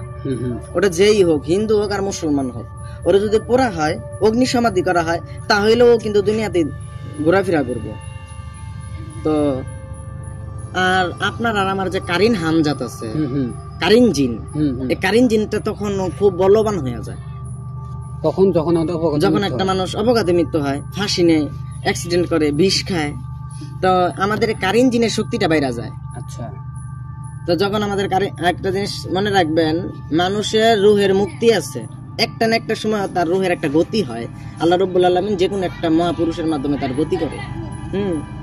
কিন্তু ওর যখন পরলোক গতি হয়ে যায়, ওর যখন একটা স্থান হয়ে যায়, যেমন আমাদের ইসলাম ধর্ম মোতাবেক আমাদের কবরের প্রথম রাত্রে কিছু আছে, প্রশ্ন আছে। ওই প্রশ্ন করার পরে কিন্তু ওর দুইটা গতি হয়, জান্নাত এবং জাহান্নাম। ঠিক ততদ্রুপভাবে প্রত্যেকটা সৃষ্টির কিন্তু আল্লাহ রাব্বুল আলামিন আলাদা আলাদা ভারসাম্য রাখছেন। আপনি তো ইসলামে বিশ্বাস করেন, আমি ইসলামে বিশ্বাস করি, আমরা মনে করি এক ধর্ম ইসলামই সত্য। আসলে কথা ঠিক, এক ধর্ম ইসলামই সত্য, কোন ধর্ম নাই ইসলাম ব্যতীত। সনাতন অর্থ কি? সত্য। ইসলাম অর্থ কি? শান্তি। ওং অর্থ কি? ওং তো সংস্কৃত ভাষা, বাংলায় আনেন, এটার অর্থ কি? শান্তি। ওং, আর একটা মন্ত্র উচ্চারণ করে, ওং শান্তি, ওং শান্তি, ওং শান্তি, মানে ওং অর্থই শান্তি। আচ্ছা আচ্ছা। তো এই জায়গাতেও কিন্তু ইসলাম অর্থ শান্তি, ওং এর অর্থ কি পাইলেন? শান্তি। সনাতন, এটা সংস্কৃত ভাষা, এটার মূল ভাব হইল সত্য। তো ভাই ওইখানে আমরা একটু ফিরে যাই, যখন অনেকগুলা আশেপাশে ঘুরতেছে, যখন এই জায়গায় হইতেছে, আমি জানতাম, আমি আর জানি না যে এইটা করলে এইটা হয়, ওস্তাদ তো সবসময় সবকিছু কয় না। আমি যখন বসছি, তো তখন মন্ত্র 108 বার জপা শেষ। 4 মালা জপ করতে হয়। তখন ভাই রাত কয়টা বাজে? রাত আনুমানিক তো বাজে 2টা 2:30টার মতো। আমার সামনে হোমের কুণ্ড জ্বালানো আছে। হোম ভাই কি? হোম অর্থ হইলো যজ্ঞ করে না? আচ্ছা আচ্ছা, হ্যাঁ। যজ্ঞের কুণ্ড, বেদি সাজানো আছে। তো আমার একটা নরকটিকার উপরে এই মদ দেওয়া, মানে মানুষের যে মাথার খুলি আছে না, এই খুলির এই মধ্যভাগ, এই মধ্যভাগকে বলা হয় নরকটিকা। আচ্ছা আচ্ছা। তো এটা বেশিরভাগ কাপালিকদের কাছে থাকে, তান্ত্রিকের কাছে থাকে, কারণ তারা অনেক সময় নিজের ইষ্টদেবীকে, তান্ত্রিকের ইষ্টদেবী কিন্তু মনে করবেন, যদি দেখেন কোনো জায়গায় তান্ত্রিক আছে, ওর ইষ্টদেবী কালী অথবা তারা। হ্যাঁ, কালী অথবা তারা, এছাড়া ওর কোনো ইষ্টদেবী নেই। আচ্ছা। তো আমাদের মাঝে মাঝে মদ প্রদান করতে হয়, তারপর রক্ত দিতে হয়। রক্ত কাটটা দিতে হয়? রক্ত মনে করেন এক এক সময়, ধরেন আমি সাধনা করবো, তাহলে আমার কার রক্ত দিব আমি? দেখেন, আপনার সাধনকৃত অবস্থায় যখন যদি দেখেন আপনার ইষ্টদেবী খুবই রাগান্বিত, আপনি যদি তামসিক মতে সাধনা করেন, তন্ত্র মানে তামসিক, তামসিক মানে ভোগ বিলাস, আপনি যদি তামসিক মতে সাধনা করেন, তখন দেবী তারা যখন আপনার সামনে আসবে, তখন আপনার শরীর থেকে এক ফোঁটা রক্ত মাটিতে ফালাই দিতে। ফালাই দিলে কি হবে? হ্যাঁ, ফালাই দিলে মনে করেন ওনার সাথে যেই ভূত পিশাচ আছে, ওই যে আমাকে যে প্রথমে ডিস্টার্ব করতে নিছে, যা আমি মনে করতেছিলাম কি, ওইটা বলি আগে। তো আমি মন্ত্র 108 বার জপা শেষ, প্রত্যেকদিন 4 মালা করে জপতে হয়। এক মালায় 108টা রুদ্রাক্ষ আছে, পঞ্চমুখী রুদ্রাক্ষ দিয়ে মন্ত্র জপ করতে হবে। তো আমি জপ করতে যখন 108 বার শেষ, মানে আমার আজকের প্রথম ধাপ শেষ, আর 3টা ধাপ আজকের জন্য আছে। তো আমার যজ্ঞবেদীর আগুন আস্তে আস্তে বাড়তেছে, আমার চোখ খোলা, আমি চোখ খুলতেছি বন্ধ করতেছি, খুলতেছি বন্ধ করতেছি, যেহেতু এটা আমার প্রথম দিক। তো পরে মানে এমন ভাবে ডঙ্কা চিনেন? ডঙ্কা কি? ডঙ্কা এই যে স্কুলে পিটির সময় বাজায় না? ও হ্যাঁ হ্যাঁ হ্যাঁ, বড়, হ্যাঁ হ্যাঁ, ওটার নাম কিন্তু ডঙ্কা। ও আচ্ছা আচ্ছা। তা এই ডঙ্কা, কাসর, তারপরে ঢাক, এই 3টা শব্দের আওয়াজ আমি তীব্রভাবে পাইতেছি। ডঙ্কা, কাসর আর ঢাক। ঢাক, আচ্ছা আচ্ছা। এই 3টা শব্দ আমি তীব্রভাবে পাইতেছি, মানে মনে হইতেছে এই শব্দের কারণে আমার মাথা ব্যথা শুরু হয়ে গেছে অলরেডি। আচ্ছা। তো এটা আসলে করা হয় কেন, সাধককে সাধনে বিঘ্ন ঘটানোর জন্য। করে কারা এটা করা হয় ওই যে এই ভূত বিশ্বাস আছে না, হ্যাঁ এরা করে। কারণ দেবী কালী, দেবী তারা, কাল ভৈরব এবং মহাদেব, এ কয়জন ওনাদের কাছে সবসময় ভূত বিশ্বাস থাকেই। আচ্ছা কারণ ওনারা এদেরকে কন্ট্রোল করে, অশুভ শক্তিকে কন্ট্রোল করার জন্য আল্লাহ রাব্বুল আলামিন ওনাদেরকে দায়িত্ব প্রদান করছে। আচ্ছা আচ্ছা তো এই শব্দগুলো করতেছে, এরকম শব্দ মনে হয় মিনিমাম 2 থেকে 3 মিনিট ছিল। 2 থেকে 3 মিনিট আমার মাথা ব্যথা অলরেডি শুরু। তো তখন এই শব্দ বন্ধ হয়ে গেছে, ধূপের গন্ধ, ধূপ তো চিনেন, ধূপের ঘ্রাণ, সেই সুন্দরভাবে ধূপের ঘ্রাণ শুরু হয়ে গেছে, আমি পাইতেছি। ধূপের ঘ্রাণ যাওয়ার সাথে সাথে মরা পচা ভ্যাপসা একটা গন্ধ। এইটা কিসের জন্য? এইটা হলো ওই যে পিশাচ আছে না, শ্মশানের যে অবস্থান, ওদের উপস্থিতির কারণে এরকম গন্ধ। হ্যাঁ, ওদের উপস্থিতির কারণে এইরকম গন্ধ, কারণ এই গন্ধটা ওদের কাছেই থাকে। তো মরা পচা গন্ধ, এমন গন্ধ আর তেমন গন্ধ না, মানে আমার আর বইসা থাকা দায় হয়ে গেছে। বুঝতে পারছি, খুবই একদম বাজে, খুব বাজে। এরকম গ্রান, আমি যে হিয়াল মরে কুত্তা মরে মানুষ পচে আছে না, আমাদের সহ্য করে খাড়াই থাকতে পারবেন, ওই গন্ধের কাছে আপনি খাড়াই থাকতে পারবেন না, এতটুকু ভয়ঙ্কর। তো এই গন্ধ আসা শুরু হয়েছে, আমি মন্ত্র দিছি জপ করা বন্ধ। আমি তার মন্ত্র জপ করতে পারতেছি না। আমি সারাদিনের উপবাস, সারাদিন না খাওয়া। রাত 3টা থেকে, মানে যেদিন সাধনা করবো তার আগের দিন রাত 3টা থেকে এই আজকে সারা রাত সারাদিন দিবাগত আমি কিন্তু অনাহার। এটা কি আপনার গুরু বলে দিয়েছিল? হ্যাঁ, এটা আমার গুরু বলে দিছে। তো এটা কি সাধনার নিয়ম। তো আমার পেটে কিছু নাই, নাই বলতে কিছু নাই, যাওয়া আছে পানি। কারণ আমি তো নির্জলা উপবাস রাখি নাই। নির্জলা মানে কোনো কিছু খাওয়া যাবে না, যেমন আমরা রোজা রাখি, এটা হলো নির্জলা। আর হিন্দুকে ভিতরে নির্জলা আছে, আবার জল গ্রহণ করতে পারে, আবার ফল খাইতে পারে। তখন কি আপনি তাহলে হিন্দুদের মত অনুযায়ী আপনি তখন? হ্যাঁ, তারা সাধনা করতে হইলে ওনাদের মত অনুযায়ী করতে হইব, নয়তো তারা সাধনা হবে না। কারণ তারা হইলো এমন একটা শক্তি, যে শক্তি যদি আপনার কাছে থাকে, ওই শক্তিটা যদি আপনি একবার আয়ত্ত করে ফেলাইতে পারেন, তো তখন আপনি একটা গাছের দিকে, কোনো মন্ত্র জানেন না, একটা গাছের দিকে ইশারা দিয়ে যদি বলেন তুই ফাট, পাইটে যাইব, আগুন ধর, দূরে যাইব। এটা কি আপনার ভিতরে আছে? না, আমি তো এখনো যে বললাম না, ওনাদের একবার আমি দেখা হয়েছি। আচ্ছা, বুঝতে পারছি। এখন আমি ওনাদের সাধনাতেই আছি। আচ্ছা, পরবর্তীতে কি হলো ভাই? যখন গন্ধ আসলো, প্রচুর গন্ধ আসতেছে, আমি মন্ত্র জপ করা বন্ধ করে দিছি। যখন আমার মন্ত্রের আওয়াজ আমার গ্রুপ পাইতেছে না, তার উপর হাসি, মানে খুব ভয়াবহ হাসি। আপনার গুরু হাসতেছে? হ্যাঁ, হাসা বলতেছে মন্ত্র জপ কর, মন্ত্র থামাস না, মন্ত্র জপ কর। আগে কালের মানুষ তো ওনাকে আবার একটু মাথার সিট মিট মনে হয় নড়া আছে, কারণ তান্ত্রিক মাথার সিট থাকে না। আপনার সাথে আমি এত সুন্দর করে কথা বলতেছি, আমার মুখের ভাষা শুনলাম না, কবেন এটা তো মানুষ না। কারণ আমরা আমি মানুষের ঠিক মানুষের ক্ষতি করবো না, কিন্তু আমাকে ওই মুখ হইল গা বাথরুমের চাইতেও খারাপ। আমার ওস্তাদ এইভাবে উদ্ধৃতি দিত যে তান্ত্রিকদের মুখ বাথরুমের চেতে। তা আমার ভক্ত আছে আর কইতেছে মন্ত্র জপ কর, মন্ত্র থামাইছকে, জপ করা থামাইছকে, জপ কর, কিছু ওস্তাদ জানি কথা কইছে, গন্ধ নাই, গন্ধ চলে গেছে। তো তখন ডাকিনী এবং যোগিনী নামে, ডাকিনী যোগিনী, এটা হলো ডামর শাস্ত্রে, এই যে ঘরের ভিতরে ডামর শাস্ত্র নিয়ে কথা বলছিলাম আমি, ডামর শাস্ত্রের দেবী এরা, মানে ওদেরও বহুত শক্তি আছে। তো এদেরকে পাওয়া যায় তারা না তান্ত্রিকের মত অনুযায়ী চললে। তো আমি ওনারা যখন আইছে, আমি যখন বুঝতে পারছি ওনারা আসছে, আমি তো কানে তো শুনতেছি, চোখে তো দেখতেছি না। মানুষ তো এতক্ষণ, তো আমি এতক্ষণের ভিতরে কিন্তু এই মানুষ কিলবিল আমার করতে আছে যে আমার খাইলেই এখন আশেপাশে, হ্যাঁ আমার খাইবই, কার আগে কেডা ধরবো। তো যখন ডাকিনী যোগিনী আসে, তখন তারা সব সইরা যায়। ডাকিনী আর যোগিনী? হ্যাঁ, ডাকিনী এবং যোগিনী। আচ্ছা আচ্ছা। ওনারা যখন আসে, এই শব্দগুলো সম্পূর্ণ বন্ধ হয়ে যায়। আপনি কিভাবে বুঝলেন ডাকিনী যোগিনী আসছে? ডাকিনী যোগিনী এটা আমি প্রথমে জানতাম না, যেহেতু আমি বলি আগে। তো ওনারা যখন আসছে, সম্পূর্ণ বন্ধ হয়ে গেছে। এত সুন্দর রমণী আমি জীবনে দেখিনি। ও আচ্ছা, আপনার সামনে আসছে একদম? হ্যাঁ, মানে সুন্দর নারীর রূপ ধরে আইছে। তো আসছে দুজন, না দুইজন একসাথে, এত সুন্দর, এবং অর্ধেক উলঙ্গ আর অর্ধেক বস্ত্র পরাহিতা। আচ্ছা আচ্ছা। তো কারণ আমি যেহেতু সাধারণগত ভাবে আমি পুরুষ, আমার ভিতরে কাম শক্তি আছে, পশুত্ব আছে। তো একবার যদি ওই কাম শক্তি কারণে আমি যদি এই জায়গা থেকে উইটা যাই, তাহলে আমার মৃত্যু সুনিশ্চিত। আমাকে এই সাধনা ভঙ্গ করার জন্য অনেক ভাবে কিন্তু ডিস্টার্ব করতেছে। এই কারণে ওনারা এইভাবে আসে না? হ্যাঁ হ্যাঁ, এই কারণে। আর ওদেরকে কিন্তু কোনো মন্ত্র দ্বারা আবৃত্ত করা যায় না, কোনো কুণ্ডলী দ্বারা আবৃত্ত করা যায় না, ওদের শক্তি কিন্তু খুব বেশি। তো আমার এই কুণ্ডলী তাদের সামনে কোনো কিছুই না। আসছে আমার ভিতরে এসে আমার শরীরে এইভাবে হাত দিছে। আচ্ছা, ওদের হাতের স্পর্শ যদি আপনি পান, আপনার ভিতরে ফিলিংস জেগে যাবো। আচ্ছা আচ্ছা।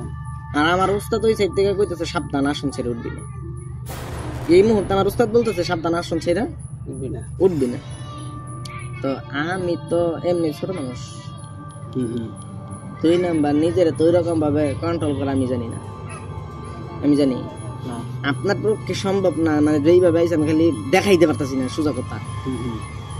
তো যাই হোক, পরবর্তীতে ওনারা প্রায় এরকম ই করতেছে, কিন্তু এত ঘটনা ঘটছে এটা কিন্তু আধা ঘন্টার ভিতরে। আচ্ছা, এই আধা ঘন্টা আমার কাছে মনে হয়েছে যে 2-3 দিনের মতন লং টাইম, সময় শেষ হইতেছে না। আচ্ছা, তো এটা হওয়ার কারণ আছে অনেকগুলো। তো যখন ওনারা চলে যাবে, এর ভিতরে আমার আর একবার মালা জপ করলে আমার আজকের কর্ম শেষ। 300 বার মালা জপ করা আমার হয়ে গেছে। তো যেহেতু কামের প্রতারণা, এই জায়গায় আমি থমকে গেছিলাম। 100 বার মালা আমি জপ করতে পারি নাই যখন তারা আসছে। তো যখন ওনারা যাওয়ার আগে আমি চোখ বন্ধ করে ফেলাই, তো তখন বলছিল আজকে বাইচা গেলি, পরবর্তীতে বাঁচবি না, এই কথা বলে ওনারা চলে গেছে। হ্যাঁ, তো তখন পুরো শ্মশান স্বাভাবিক হয়ে গেছে।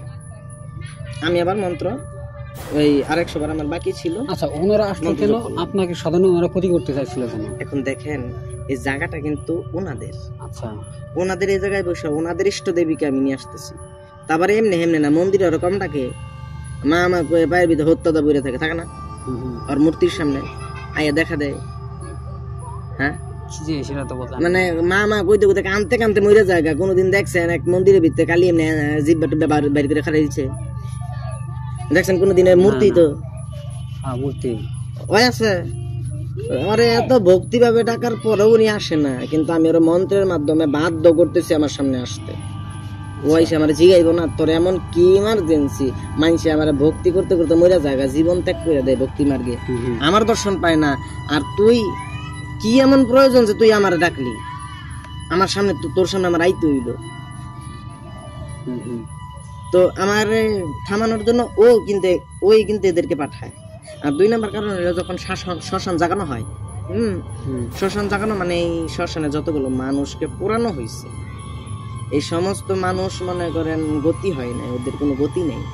মানে ওরা ঘুরতেছে বিভিন্ন জায়গায়, এই জায়গায় ঘুরতেছে।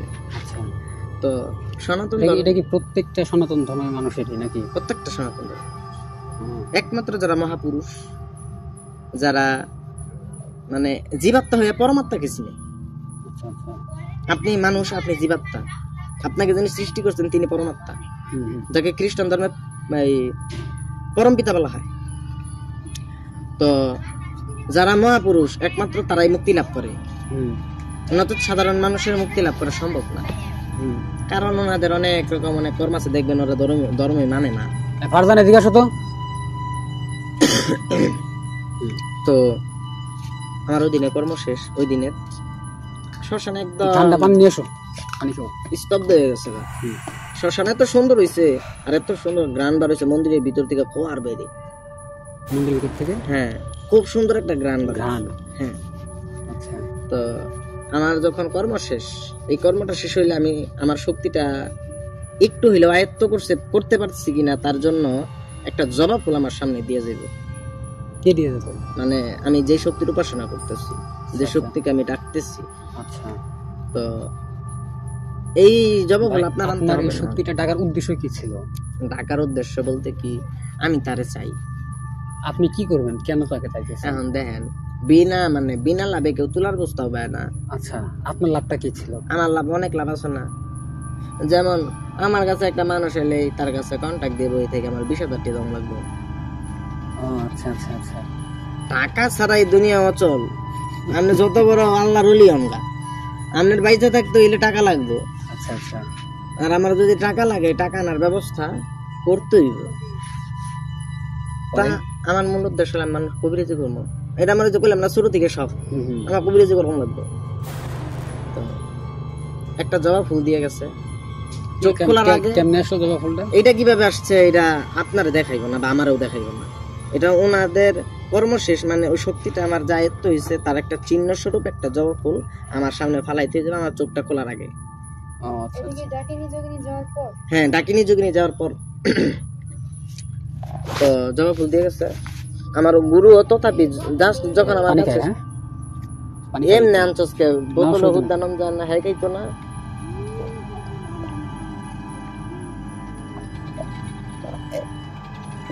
কথা শুনতে শুনতে গলা উঠে গেছে। তারপরে তো সাধক চোখ খোলার আগে এই ফুলটা দিয়ে যাবো। সাধকটারও ভাইব না এই ফুলটা কই থেকে আইছে। কিন্তু এই ফুলের বিশেষত্ব হইল আপনার 40 দিনের আগে এই ফুল নষ্ট হবে না, শুকাবেও না। কারণ এটা তো মায়া, এটা তো অরিজিনাল। আপনি যে ফুল দেখতেছেন এটা তো ফুলটা না, এটা হলো একটা মায়া, কথা বুঝতে পারছেন? তো আপনার কাছে কি ওটা 40 দিন ছিল না? হ্যাঁ, আমার কাছে ওটা 40 দিন ছিল। এরপরে তো এটা গেল। এরপরে ভাই ওইখান থেকে আপনারা আসলেন না? হ্যাঁ, আমার আসার সময় কোন কথা, আমার গুরু, আমার কাজ শেষ, আমি চোখ খোলার আগে, হ্যাঁ চোখ খোলার সাথে সাথে আমার গুরুকে আমি ঠিক আমার ডান পাশে রাখছি। আচ্ছা। তো আমি ওনার প্রশ্ন করলাম, বাবা আপনি তো ছিলেন না, আপনি কখন আসছেন? তো তখন উনি বলতেছেন ওনারা চলে যাওয়ার পরে আসছে। ওনার মানে রাত্রেবেলা সনাতন ধর্মে যারা আছে ওনাদের নাম নেয় না। তো ওনারা চলে যাওয়ার পরে আসছি, মানে ডাকিনি যুগিনী চলে যাওয়ার পরে উনি আসছে। তো আমি তখন আপনার কাছেই ছিল তখন? হ্যাঁ, আমি চোখ খুলে দিকে আমার কাছে। আচ্ছা আচ্ছা। তো তখন আমি বললাম, বাবা ফুল কি আপনি দিচ্ছেন? তো তখন উনি ফুল মানে দেখছে সামনে রক্ত বস্ত্রের উপরে ফুলটা রাখা, মানে লাল বস্ত্রের উপরে ফুলটা রাখা। তখন এই ফুল নিয়ে আসছি, আসার পরে ফুলের সাথে অনেক রকম কাজ আছে। তো এইভাবে আমার আরো করতে হয়, মানে শ্মশানে যে সাধনা করতে হয় আমার আরো 30-35 পূর্ণিমা, অনেকবার। হ্যাঁ 35 পূর্ণিমা করার পরে এখন শুধু আমাবস্যাতে আমার সাধনা করতে হয়।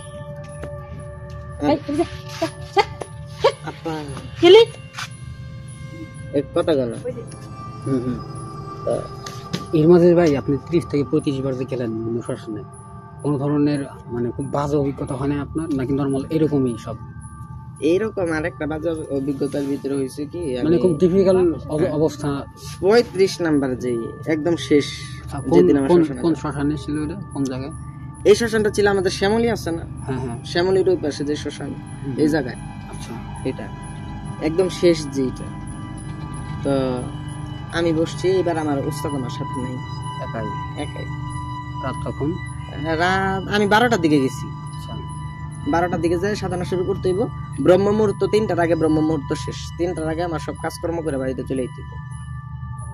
3টার 1 মিনিট পরেও যদি আমি থাকি আমার ক্ষতি হয়ে যাবে। তো আমি বসছি, যজ্ঞবেদী সাজাইছি। তো সাজানোর পরে ঠিক এখন বর্তমান ওই জায়গায় কিন্তু একটা মূর্তি স্থাপন করা আছে, তো গেলে দেখতে পারবেন। তো এর পাশে গাছ আছে না, হাসির যে মরা পড়ছে আমি তো আর জানি না। তো হাসির মরা আমার সামনে, আমি যখন যজ্ঞে আহুতি দিতেছিলাম, মানে আহুতি দেওয়ার ভিতরে অন্য কিছু দিতেছি এটা বলতে পারবো না। তো আমি যখন যজ্ঞে আহুতি দিতেছি ঠিক তো ওই মুহূর্তে আমার সামনে ঠিক আমার আহুতি হয় কি? আহুতি মানে কি আগুনে মন্ত্র বলা এবং ওই জিনিসটা ফালাই দেওয়া। হ্যাঁ হ্যাঁ, এরকম আহুতি দিতেছি। তা ঠিক এই সময় আমার অগ্নির মানে ওই অগ্নিকুণ্ডের সামনে একটা মানে মরা উল্টো হয়ে ঝুলে দিচ্ছে। আচ্ছা, মাথা নিচ দিকে নাকি? মাথা নিচ দিকে, অথচ আগুন তার শরীরে স্পর্শ করতে পারতেছে। আচ্ছা, ওই দিন যে একটা হাসি ঝুলে আছে বলতে পারে, শূন্যে ঝুলে আছে নাকি? শূন্যে ঝুলে রয়েছে। আচ্ছা আচ্ছা। তো ওর যে একটা অট্ট হাসি, এই অট্ট হাসি মানে সাধারণ মানুষ দেওয়া সম্ভব। মানে তখন তার মুখগুলো বা চোখগুলো কেমন ছিল? ওর তো আমি এত কিছু খেয়াল করতে পারি না, কারণ ওই সময় এই জিনিসগুলো খেয়াল করার সময় বা সুযোগ থাকে না। আচ্ছা আচ্ছা। সময় সুযোগের ভিতরে কি আছে, তার মুখটা, হুম হুম। তার যে চোখ, এই চোখ মনে হয় যে আমার ঘরে রক্ত বস্ত্র দেখলেন, লাল কাপড়, এর চেয়েও লাল। আচ্ছা আচ্ছা। আমি তো মানে মন্ত্র তো পড়তাছি, মন্ত্র তো চোখ বন্ধ করে করি, আর ওই জায়গা থেকে একটা করে হাতে নিয়ে চোখ বন্ধ করে মন্ত্র করে চোখ খুলে পরে দিই। আচ্ছা আচ্ছা। যখন আমি এইভাবে দিবার গেছি, ও মাগো কই আমি সিটকে পড়ে গেছি গা, কারণ যেইভাবে হাসি দিছে, হুম হুম। ওর হাসি দেখলাম আপনি অজ্ঞান হয়ে যাবেন গা। কারণ আমার কি কমো, ওটা আমার সর্বপ্রথম বেশি ভয় লাগা। ঢাকিনি ঝুঁকিনি আসছে, আমি এতটা ভয় পাই না, কারণ আমার ওই সময় শরীর বন্ধ ছিল, শরীর বন্ধন করা ছিল। কিন্তু শেষ দিনের দিন শরীর বন্ধ করা রাখা যাবে না, কারণ ওই দিনই দেবী দর্শন দিবে। আচ্ছা। এবং ওইটাই শেষ, ওইটাই প্রথম। তো এভাবে জুয়েলারি। পরে কি উনি আসছিল, দেবী আসছিল? হ্যাঁ, আমি ওই আহতি দেওয়া বন্ধ করে দিয়ে আমি বললাম, কি হয়েছে, কি সমস্যা, আপনি এখানে কেন? আমি আমার কুণ্ড থেকে হালকা দূরে যেয়ে বসছি, কি হয়েছে, কি সমস্যাটা কি? তো তখন উনি বললেন যে আমার তো আত্মার গতি হয় নাই, আমার আত্মার গতি হয় না, আমার আত্মার গতি কর। এখন আমি তো আত্মার গতি করতে পারবো না, আমি সাধারণ মানুষ, আর আমি এই জায়গায় তন্ত্রে ক্রিয়া করতেছি, আমি চেষ্টা করতেছি যাতে দেবী শক্তি আমার সামনে, আমি তো সিদ্ধ পুরুষ না। তো তখন আমি একটা মন্ত্র প্রয়োগ করি তার উপরে, তো ভাইগা যায়।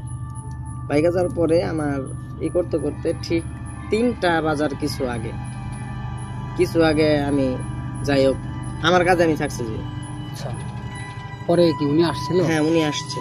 কিভাবে আসলো এবং কি বললো আপনাকে? ওনার রূপ ছিলেন নীলবর্ণা। আচ্ছা। মানে উনি যখন আসছে, যখন ফুল শ্মশান একটা রণক্ষেত্রে পরিণত হয়ে গেছে। আচ্ছা। এটা কিন্তু চোখের ভ্রম, রণক্ষেত্র এটা কিন্তু চোখের ভ্রম।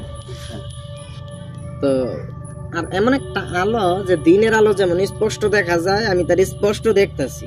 আচ্ছা। তো উনি যখন আসছে, সর্বপ্রথম উনি যখন আসছে, এত লম্বা, আমি আর পায়ের নখের হুমানো না, আমি বয়ে দিয়েছি। তো তখন আমি চোখ বন্ধ করে হাত জোর করলাম, মা আমি তো তোমার সন্তান, আমার যদি মা ভয় থাকো মরে যাবো গা, এইরকম একটা কিছু কইতেছি। ডরের ঠেলায় আর কি কম, আমি তো আমার মুখ তো পারে না। আচ্ছা। তো মা আমার তুমি দয়া করো, আমার ভয় দেখাইও না। তো উনি আস্তে আস্তে আস্তে আস্তে মানে স্বাভাবিক হয় নাই, তারা কি স্বাভাবিক হয়? তারা না, হ্যাঁ, ওনার মাথায় 24 ঘন্টা রাগ উঠেই থাকে। তো মানে শরীরটা স্বাভাবিক আনছে, একটা মাতৃরূপে শরীরটা আনছে, কিন্তু ওনার যে আসল রূপ উলঙ্গিনী, মুক্ত কেশী, চতুর্ভুজা, ত্রিনয়নী, লৌল জিহ্বা।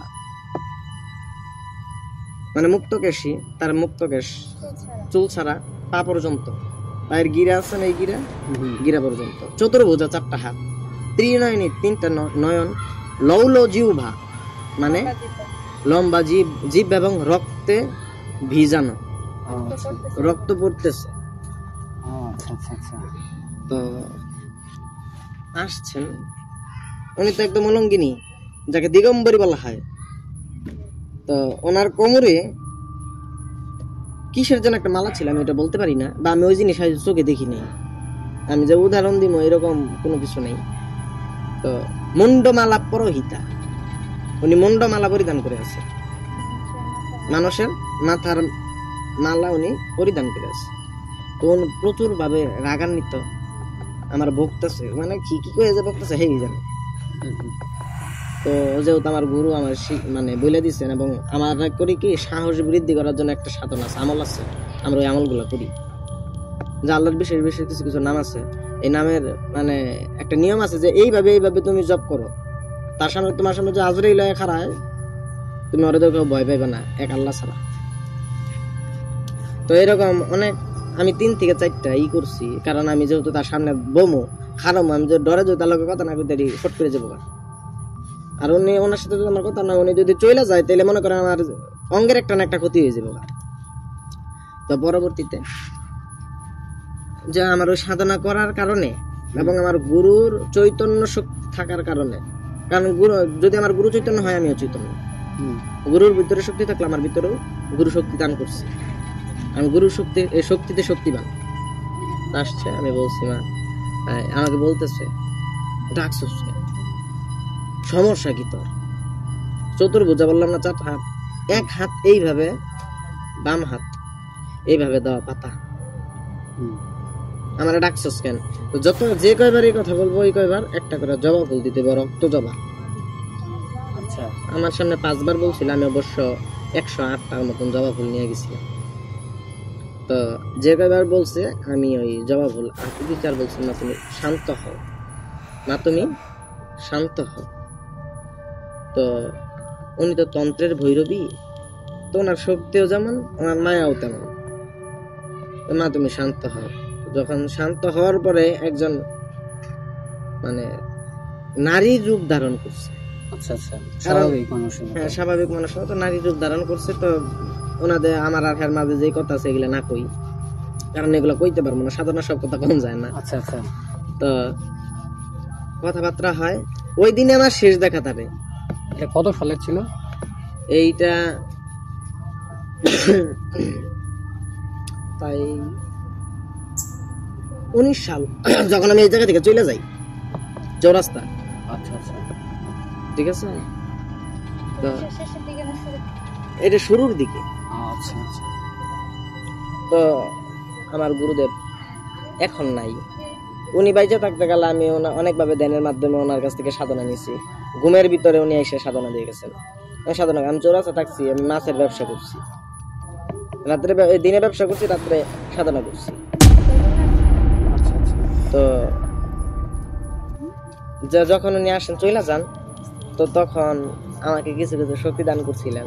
তা আমার কর্মের কারণে বা আমার নিজের ভুলের কারণে এগুলা নষ্ট হয়ে যায়। এখনো কি আপনি এগুলো প্র্যাকটিস করেন? আমার তো এটা মৃত্যুর আগ পর্যন্ত করতে হইব। আর ওনার সাধনা তো আমার শেষ হয় নাই। যখন আমি ওনারে স্মরণ করার সাথে সাথে উনি আমাকে দর্শন দান করবো, তখনই আমার সাধনা এটা কমপ্লিট। হ্যাঁ, তারা। আপনি কি তারার মানে সাধনা করেন না? আমি 3 জনের সাধনা করি, কালী, তারা এবং লোকনাথ। আপনি দর্শন পাইছেন হচ্ছে তারা? আমি দেবী তারা দর্শন পাইছি এবং বাবা লোকনাথের দর্শন পাইছি। লোকনাথের দর্শন পাওয়ার ঘটনাটা একটু বলেন। লোকনাথের দর্শন পাওয়ার ঘটনা একটা মানে কইতে গেলে আজব কাহিনীর মতন, কি আমি আর কোনো সাধনা করি নাই প্রথমে। আমি লোকনাথ বাবার ছোট থেকেই ভক্ত। লোকনাথ বাবার উনি আসলে ওনার কোয়ালিটি কি, বা আপনি কিভাবে জানলেন ওনার সম্পর্কে? উনি কি, ওনার বিশেষত্ব কি? ওনার বিশেষত্ব বলতে কি, উনি ছিলেন একজন মহাপুরুষ। আচ্ছা, উনি ছিলেন একজন মহাপুরুষ। ভারতের পশ্চিমবঙ্গেতে ওনার জন্ম হয়েছে, কচুয়া নামে গ্রামে। উনি ঠিক যেমন হিন্দু শাস্ত্রে পণ্ডিত্য অর্জন করছিলেন, ইসলাম শাস্ত্রের উনি পণ্ডিত্য অর্জন করছেন।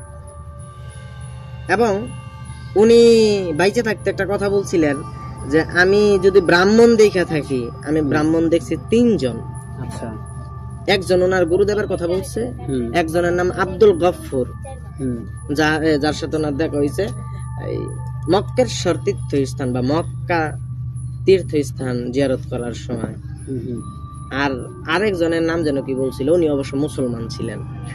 তো ওনার কাছে উনি জাতি ভেদ নাহিমানিয়া সেবার অধিকারও দিলা।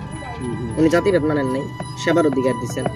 এবং একমাত্র বর্তমান উনি সাধনা ছাড়া, বর্তমান উনি ওনার কাছে যদি সনাতন ধর্মের কেউ যায় যে বাবা আমার এই সমস্যা, এক মনে একভাবে যদি ওনার কেউ ডাকতে পারে, তো উনি ওই অবস্থা থেকে মুক্তি পায়।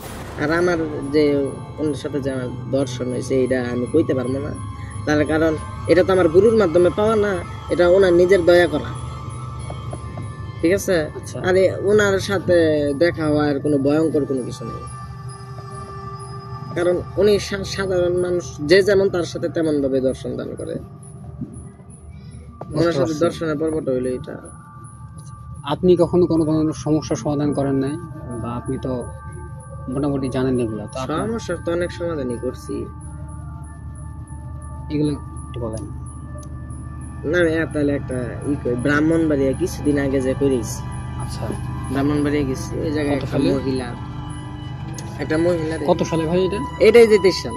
আচ্ছা আচ্ছা, সরি 24 সাল। 24 সালের, হ্যাঁ, এই কিছুদিন আগে মানে এই মাসে? না, এই মাস না, 2 মাস হইব। হ্যাঁ, রোজার আগে 2-3 মাস হইব। আমি ব্রাহ্মণবাড়িয়া গেছি শীতের ভিতরে। আপনি ব্রাহ্মণবাড়িয়া থেকে কিভাবে আপনাকে? ওই জায়গায় আমার একটা ফ্রেন্ড আছে। ও আচ্ছা আচ্ছা। শীতের ভিতরে, শীতের শেষে দিয়ে আমি ব্রাহ্মণবাড়িয়া যাই। তো ওই জায়গায় হয়েছে কি, আমার যে ফ্রেন্ড, ওই ফ্রেন্ডের ওই যে ভাবি, ওই ভাবির ভাই, ভাইয়ের বউ যিনি, ওনারে, আপনার ফ্রেন্ডের ভাবির ভাইয়ের বউ? হ্যাঁ। আচ্ছা আচ্ছা। ওনারে মানে চালান কাজ করা হয়েছে। চালান বলতে? হ্যাঁ, ব্ল্যাক মিউজিক করেছে, চালান কাজ করা হয়েছে ভাবির ভাইয়ের বউর উপরে? হ্যাঁ, ওনার উপরে। এটা এমন করা হয়েছে যে মনে করেন একটা ক্রিয়া আছে যাকে বলা হয় এই প্রেত চালান। আচ্ছা। বা জিন চালান। এরকম জিন চালান ক্রিয়াটা খুব সহজ, প্রেত চালান ক্রিয়াটা কঠিন। আবার অনেকে আছে শ্মশানকালী চালান করে দেয়। এটা চালান করলে মানুষ বাঁচানো অসম্ভব। রক্তে মানে শরীরের ভিতরে যা আছে সব খাই ফেলাই। ওনাকে কোনটা দিয়েছিল? ওনারা দেওয়া হয়েছিল, প্রেত চালান করছিল। আচ্ছা। সম্ভবত হ্যাঁ, প্রেত চালান করা হয়েছে। তো প্রেত চালান করছে উনি আর কি, ভাবসাব নেই কালী, মানে এক এক সময় এক এক কথা কয়। হ্যাঁ বড় মাওলানা, আবার হ্যাঁ হিন্দু, আবার এইটা এইটা। আমি তার জানি না। আমার কইতেছে যে দোস্ত আমার তো এরকম এরকম একটা বিয়ে আছে, বিয়ের বউয়ের তো এই সমস্যা। তা আমি কইলাম নাম টাম বল, আমি বাড়িতে বই হাজিরা দেখতেছি। তা হাজিরা দেখলাম, হাজিরা দেখার পরে দেখি ওনার উপরে কিছু ব্ল্যাক মিউজিক করা হয়েছে, আবার চালান কাজও করা হয়েছে। চালান কাজ পুরোটাই ব্ল্যাক মিউজিক। তো আমি ওই জায়গায় যাই, যাওয়ার পরে ঠিক হ্যাঁ আমি যাই প্রথম দিন কাজ ধরি না, কারণ যে কোনো সময় প্রথম দিন কাজ করলে হিতে বিপরীত হওয়ার সম্ভাবনা সবচেয়ে বেশি। আমি গেছি, আমি যাওয়ার আগের দিন পর্যন্ত বললে আমি যতক্ষণ যাই না এই বাড়িতে, ও ততক্ষণ পর্যন্ত উঠতাম মানে তাণ্ডবর ছিল। ঠিক আছে, আমি যখন বাড়িতে বলতে কি কি করতে, মানে অত্যাচার করতেছে, এই টিনের চালে উঠে যেত। হ্যাঁ, ওর শরীরে কোনো বস্ত্র থাকতো না, টিনের চালে উঠে যেত, খিলখিল করে আসতো। কতক্ষণ পরে কানতে, আবার টিনের চালতে গরম দিয়ে দিয়ে থাপত করে মাটি তুলে দিত। তো আমি যতক্ষণ ওই বাড়িতে থাকি ততক্ষণ কিছু হয় না। আমি বাড়ি থেকে আয়া পড়লেই আবার শুরু করে দেয়। তো একদিন, এর পরের দিন রাত্রে, আমি সারাদিন ওই বাড়িতে যাই না, সারাদিন ও ওখানে ছিল। রাত্রে আমি কিন্তু ওই বাড়িতে নাই, আমার ফ্রেন্ডের বাড়িতে। এই 30 টাকা ভাড়া লাগে অটো যোগে। হ্যাঁ, তো আমার রাইতে যাইতে হইব। আমি বলছি রাত্রে যাবো, কিন্তু ওনাদের পরিবারের কাউকে জানানো যাবে না, আর ওই রুগীর আরো জানানো যেত না। তো আমি যাই, যাওয়ার পরে সাথে সাথে আমি বাড়ির ভিতরে না ঢুকে 3টা বাড়ি মিলাইয়া দিক মানে বন্ধ করে ফেলাই। আচ্ছা, 3 বাড়ি একসাথে। তার কারণ আমি তো বাড়ির কাছে গেলেই মনে করেন ও চলে যাবে। 3 বাড়ি পুরাটা যখন বন্ধ করে ফেলাই, ওই জায়গায় আটকা পড়ে। আর আটকানো হয়, এটার কয়া হয় এই আতাল বন্ধন। আতাল বন্ধন দিলে কি হয়, একদম আকাশ পর্যন্ত একটা ব্যারিকেড হয়ে যাবে। এখান থেকে কারো বাবার ক্ষমতা নেই বারণের। তো আপনি করলেন না? হ্যাঁ, আমি করে দিচ্ছি। তো এটা করার পরে আমি বাড়ির ভিতরে ঢুকছি, সবাই ঢুকছে, ওনারা দেখে তো অবাক, এত রাইতে। পরে আমি কইলাম যে এটা তো জানাই আইলে তার আমি ওনারা আটকাইতে পারতাম না। এতটা শক্তি ছিল মহিলার গায়ে, যে 20-30 জনের শক্তি ওর শরীরে। আচ্ছা, ওরে যে কেউ এমনি আঞ্জাতা ধরবো, ওর জামাই যে কয়টা থুক না মারছে, বাড়ির মানুষ ভালো করে কইতে দেয় ভাই, আমি যদি কাছে যাই আমার গলার ভিতরে ধরে একটা ধাক্কা দেয়, এমন ভাবে ধাক্কা দেয় যে আমি 10-12 হাত দূরে যাই পড়ি। তো পরে আমি গেলাম, যাওয়ার পরে আমি কিছু ক্রিয়া করলাম, তাবিজ দিলাম। যখন দেখলাম যে না, এই সবে কোনো কাজ হইতো না, কাজ হইতেছে না, এটি করার পরে আমি বললাম ওনার বাড়ি থেকে বাইরে দিও না, 3 দিন বাড়ি এটা বন্ধ থাকবে, 2 দিন এই বাড়িটা বন্ধ থাকবো, আমি দেখি কি করা যায়। তো ওনার ওইভাবে রাখলাম। ওই সারা রাত ওনার সাথে জেরা করা হয়, আমি কোনো কিছু করতে পারি না, মানে আমি পারতেছি না কোনোভাবে। আপনি তখন কি কি প্রশ্ন করছিলেন ওনাকে? ওনারে কোনো প্রশ্ন তো করা যাবে না, ওনারে আমি কি প্রশ্ন করবো? ওনারে তো করছে চালান, ওনারে তো উনি তো ধরে নাই, ওই মহিলারা তাই সে ধরে, ওনারে পাঠানো হয়েছে। তো উনি জাস্ট আমার একটা কথা গেছিল, তুই আমার যতই আজাব দেস না কেন, আমি যদি যাইগা, তুই আমার যদি বাইরে করে দেস, পরবর্তীতে তো আমার আবার পাঠাইব, আমার তো আবারই তুই।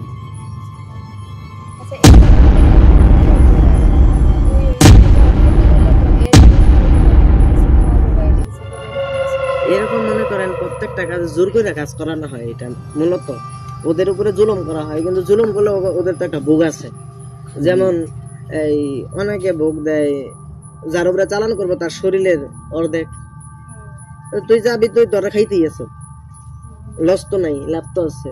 আর একটা মানুষের চালান দেওয়ার মূল কারণ হইলো ওরা আস্তে আস্তে মেরে ফেলানো।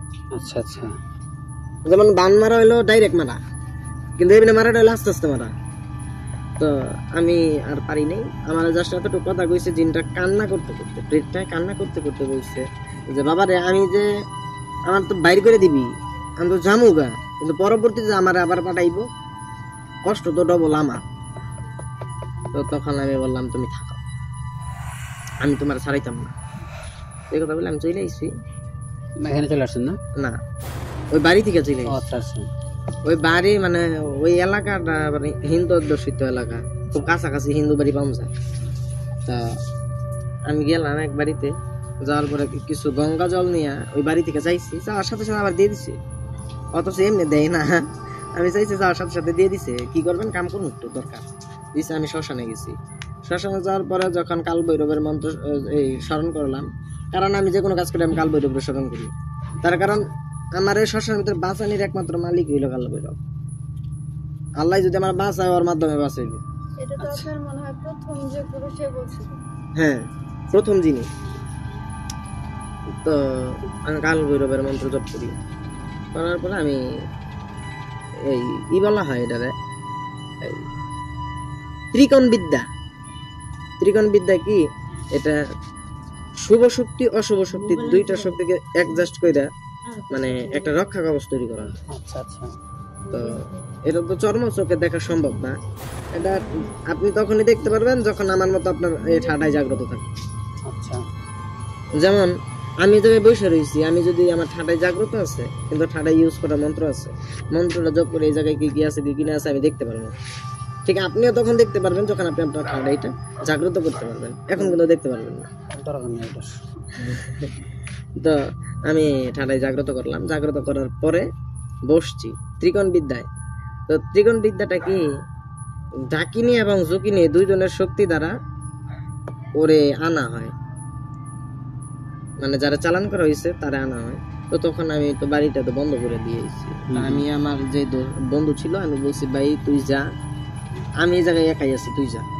তুই যায়া যখন আমি ফোনে কমজলে এখন তুই কাঁচি দিয়ে 3টা ওই রাউন্ডের ভিতরে এক সাইডে যে কোনো এক সাইডে কাঁচি দিয়ে কাইটে দে 3বার, আর এই কথাটা কবি তাহলে হইব। তো উনি বলছে গেছে, যাওয়ার পর আমি ফোন দিছি যে এখন কর। এই করার সাথে সাথে আমি যখন ঢাকিনি এবং জুকিনি শক্তির মাধ্যমে আমি ওরে যখন নিয়ে আসলাম আমার সামনে, আমার ত্রিকোণের সামনে, তো এরকম 3 কোণে হিসেবে একটা বল করা, হ্যাঁ ত্রিভুজের মতো করে মাঝখানে হাজির করছি। করার পরে আমি ওরে বললাম যে কি সমস্যা, কি তোমার চালান করতেছে কেন? তো তখন বলতেছে চালান তো অন্য কোনো মানুষ করতেছে না, ওনার শ্বশুরই করতেছে। ও আচ্ছা আচ্ছা, হ্যাঁ ছেলের মা, ছেলের মা জানে না, ছেলের বাবা। ও আচ্ছা আচ্ছা, কেন করতেছে এটা? মানে ওনার কোন উদ্দেশ্য আছে, বা হয়তো বা যে কোনো একটা ইয়ে হয়েছে, ঘরে রাখবো না, কথা বুঝেন না? এরকম যদি অত্যাচার একটা ঘরের ভিতরে হয়, ওই ঘরে স্বাভাবিক কেউ কারো মেয়ে রাখবো না, প্রাণের ঝুঁকিতে কেউ রাখবো? বুঝতে পারছি। তো তো ক্যান্সার চালান করতেছে কে আর কার মাধ্যমে করতেছে? তো আমার ওই সাধকের নাম কইছে, আমি ওই সাধকের নাম না বলি, কারণ আমরা কিন্তু কোনো কবিরাজের নাম বলি না, কারণ এটা হের কর্ম, এইটা করে খাই, আমি এইটা করেই খাই। তো ওর নাম বলছে। তো তারপরে আমি দেখলাম যে না, উনি নিম্ন শ্রেণীর সাধক, তার জ্ঞান সময় একদম কম না? জ্ঞান আছে, উনি কঠোর, মানে ভয়ঙ্কর থেকে ভয়ঙ্কর তান্ত্রিক। আচ্ছা আচ্ছা, কিন্তু উনি নিম্ন শ্রেণীর সাধনা করে। নিম্ন শ্রেণী বলতে? নিম্ন শ্রেণী বলতে মনে করেন ভূত আছে, বেতাল আছে, হ্যাঁ, তারপরে এই জিন আছে, পিশাচ আছে, ওই এগুলা মানে ডামর তন্ত্রে দীক্ষিত, এক কথায় যা বলা হয়। ডামর তন্ত্র মানে? ডামর তন্ত্রটা হইলো এটা এই যে ডাকিনী জুকিনী, আচ্ছা আচ্ছা, এখানে দেবীও না, এরা স্বর্গের দেবী বলা হয় না, এদেরকে মানে মানুষ ভোগ করতে পারে, একটা পুরুষ চাইলে এটা ভোগ করতে পারে আচ্ছা আচ্ছা একটা মেয়ের মতন, আর নিজের সমস্ত কাজ করাই নিতে পারে। আচ্ছা আচ্ছা বুঝতে পারছি। তাই ডামার তন্ত্রটা হইলে এর জন্য। তো আমি দেখলাম যে না, ওনার তো এই এই মার্গে তো ওনার শক্তি বেশি। তো তখন আমি যে কোনো ভাবে আমি ওনার সাথে যোগাযোগ করতে চাইলাম, বাট আমি পারি নাই। ওই লোকের বাড়ি আর কেউ চিনে না। কোন লোকের? মানে যে কবিরাজ, আচ্ছা আচ্ছা ওনার আমি যার মাধ্যমে জানতে চামু সে আর ওনার বাড়ি চিনে না। 2-3 জন জিজ্ঞেস করেছে এমন এমন কি আছে কিনা। তো আর আমরা পারি নাই ওনার সাথে যোগাযোগ করার জন্য। তো আমি প্রথমত কেউর উপরে যদি চালান করা হয় তাকে দিগবন্ধন দিতে হয়। দিগবন্ধন দিলে কি হয়, পরবর্তীতে ওর শরীরে ম্যাজিক ট্যাজিক করতে পারবো, অনেক কালো জাদু ওর উপরে করতে পারবো, কিন্তু কোনো কিছু চালান করতে পারবো না, বান মারতে পারবো না। এই দুইটা জিনিস পারবো না। আচ্ছা তো আমি যখন ওই পিশাচটাকে মুক্ত করে দিলাম যে তুমি চলে যাও, আমি ওরে ত্রিকোণ বিদ্যার দ্বারা আমি ওরে মুক্তি করে দিলাম। মুক্তি করার পরে আমি দিগবন্ধন করে দিছি। উনি কি তখন ওই ওই আপনার বন্ধুর ওই বইয়ের ভিতর থেকে আসছিল নাকি ওনার আকারে আসছিল? না, ওর ভিতর থেকে ওর স্বরূপ বসছে ওর সামনে। ও স্বরূপ আর প্রেতের স্বরূপ তো মনে করেন একটা কালো ছায়া। ও আচ্ছা না, ওনারা থাকবেন না তোমার সামনে। আমি ওনাদের শক্তি কিছু কিছু মন্ত্রের মাধ্যমে ইউজ করতে পারবো। হ্যাঁ, এই মন্ত্রের বলে ওদের কানা হয়। আর ডাকিনি জুকিনি যদি আমার সামনে থাকতো তাহলে তোর মেরে লিত। ওনাকে মেরে ফেলতো না? হ্যাঁ, বিশেষটা মেরে ফেলাইতো। আচ্ছা আচ্ছা আচ্ছা। তো আমি তো কারণে একটা সৃষ্টি ধ্বংস করতে পারি না। ও তার নিজের ইচ্ছায় আয় নাই, ওর তো জোর করে পাঠানো হয়েছে। তো পরবর্তীতে আমি ওরা মুক্ত করে দিলাম। মুক্ত করার পরে ও যাওয়ার সময় একটা কথা বলছিল যে আপনি চাইবেন মানুষের ভালো করতে, কিন্তু আপনারও কিন্তু কেউ ক্ষতি করতে পারে। আপনারও কেউ ক্ষতি করতে পারে। কারণ কি, ওরে যতই চালান করা হোক আর না হোক, ও কিন্তু আমার উপরে একটা জিতই করবোই। কারণ আমি ওরে টর্চার করছি প্রথমেই, অনেক বহুত টর্চার। হ্যাঁ, তো আমি তো প্রথমে আর জানি না। প্রথমে আমি এখানে দেখছি চালান করা হয়েছে, আমি তো জানি না যে ও মানে একটু ন্যূনতম হইলো ওর ভিতরে ভদ্রতা আছে। আমি যাই তোর উপরে চালান মানে টর্চার করা শুরু করছি। তোর একটা জিদ আছে না, তো অবশ্য আমার কোনো ক্ষতি করতে পারবো না। কারণ আমি যেইভাবে চলি বা যে শক্তি ইউজ করি, যাদের শক্তি ইউজ করি আমি, তাদের শক্তি একটা মানুষ মানে একটা তান্ত্রিক বা কাপালিকের কাছে থাকা মানে স্বর্গের চাইতে ভালো কিছু পাওয়া, দুনিয়ার জমিনে যদি কিছু হইতে পারে। তো আমার আর পরবর্তীতে কোনো ক্ষতি করতে পারে নাই। আমি গেলাম, যাওয়ার পরে আমি সবার সামনে বলছিলাম ওনার শ্বশুরকে, দেখেন আপনার মেয়েরও তো বিয়ে দিচ্ছেন, আমার বন্ধুর বাড়িতে আপনার মেয়েটারও বিয়ে দিচ্ছেন, আপনার মেয়ের উপরে যদি এরকম কাজ করা হইতো তো তখন আপনার কেমন লাগতো? তখন উনি কি বলছিল? তো তখন উনি আর কোনো কথা টথা কয় নাই, আর আমি ওটা সবার সামনে বলি নাই। আমি ওনারা আড়ালে নিয়ে যাই বলছি, কারণ এইসব কথা সবার সামনে করে ওনারা তার শত্রু বানায় ই করে আরো গ্যাঞ্জাম সৃষ্টি করে আমার কোনো লাভ নেই। পরে উনি কিছু বলেন আপনাকে, আমাকে এই কথা কেন বলেন বা আমার বলছি তুমি আমার বলতেছো কেন? পরবর্তীতে আমি বলছি দেখেন আপনি যেটা করছেন এটা আমি মানে আমি প্রমাণ পাইছি, তার জন্য বলছি। এটা আমার কাছে প্রমাণিত, দিনের আলোর মতো পরিষ্কার। তো পরবর্তীতে উনি কয় দেখা যাক, উনি বলছে কি দেখা যাক, তার মানে উনি আরো কিছু করতে চাইবো। আচ্ছা, কিন্তু চালান কাজ করতে পারবে। হ্যাঁ, ব্ল্যাক ম্যাজিক করছে, আমি ওগুলা কাইটে দিচ্ছি। ব্ল্যাক ম্যাজিকের ভিতরে কি করছে, শুকনা বান নামে একটা বান আছে। আচ্ছা, শুকনা বানটা হইলো এমনি তো মনে করেন ওই যে জিনিসটা চালান করছে ও ওরা খাইতেছে, ঠিক আছে, আর মারছে মনে করেন শুকনা বানটা হইলো এরকম, আপনার ভিতরে রোগ সৃষ্টি করবে এই বানের মাধ্যমে, ব্ল্যাক ম্যাজিকের মাধ্যমে আপনার ভিতরে রোগ সৃষ্টি হইব। কিন্তু মূল রোগটা কি আর আপনি পরীক্ষা করে পাবেন না। কিন্তু এটা এমন মারাত্মক আকার নিব যে এটা আস্তে আস্তে আস্তে আস্তে আস্তে আপনার শরীরের ভিতরে যা আছে সব নষ্ট করবে এবং আপনি শুকাইতে শুরু করবেন। এক পর্যায়ে কি মনে করেন আপনি মারাই যাবেন। মানে পরবর্তীতে ওইখান থেকে আপনি চলে আসলেন না? হ্যাঁ, আমি পরবর্তীতে আমি ওই জায়গা থেকে চলে আসি। ওইখানে আর কোনো সমস্যা পরবর্তীতে হয় নাই? পরবর্তীতে আর ওদের তার কোনো সমস্যা করতে পারে নাই, কিন্তু এখন ওনার উপরে ব্ল্যাক ম্যাজিক করছে কিনা এটা আমি জানি না। আচ্ছা, কারণ ওই বিষয়ে তার আমি কোনো খোঁজখবর নিইনি। আমার কাজ যতটুকু ছিল আমি অতটুকুই করছি। মানে এটা হচ্ছে আমার রিসেন্ট একটা ঘটনা না? হ্যাঁ। আবার আরেকটা, আমি বান মারার সময় আপনার সবচেয়ে ফেস কঠিন কোনো এরকম কোনো ঘটনা আছে যেটাতে আপনার অনেক প্রবলেম হয়েছিল বা আপনার অনেক সময় লাগছে এটা সমাধান করতে, বা আপনি নিজেও একটু ভয় পেয়ে গেছিলেন এরকম সমাধান করতে, এরকম কোনো ঘটনা? সমাধান করার ভিতরে এরকম একটা আছে, একটা জিনের ঘটনা। এটা কত সালে? দেবদাউল বাদশাহ। এটা বেশি দিন হইব না, এই যে 23 সাল আছে না? আচ্ছা আচ্ছা। 23 সালের শেষের দিকে। তো দেবদাউল নামে একজন বাদশাহ আছে জিনদের ভিতরে। আচ্ছা। তো বাদশাহ বলতে কি এই একটা জিনের প্রতিনিধি উনি। আচ্ছা। একটা দলের প্রতিনিধি, দলপতি, মানে একটা গোষ্ঠীর প্রতিনিধি। হ্যাঁ। তো উনি একটা মানে যুবতী নারীকে পছন্দ করতেন। আচ্ছা। এর বাড়ি আপনি কিভাবে জানেন? আমার তো আমি ওই সময় এনেই থাকতাম। হ্যাঁ, 23 সালের শেষে এনেই থাকতাম। 23 সাল, হ্যাঁ 3 বছর হয়েছে আমি এখানে আসছি। তো উনি কার কাছ থেকে এখন কি কেমনে খবর নিয়েছে আমি তো অনেক জনের অনেকভাবে অনেক জায়গায় যায় কাজ করে থেয়েছি। তো উনি একদিন আমার ফোন দিছিল যে কে ফোন দিছিল?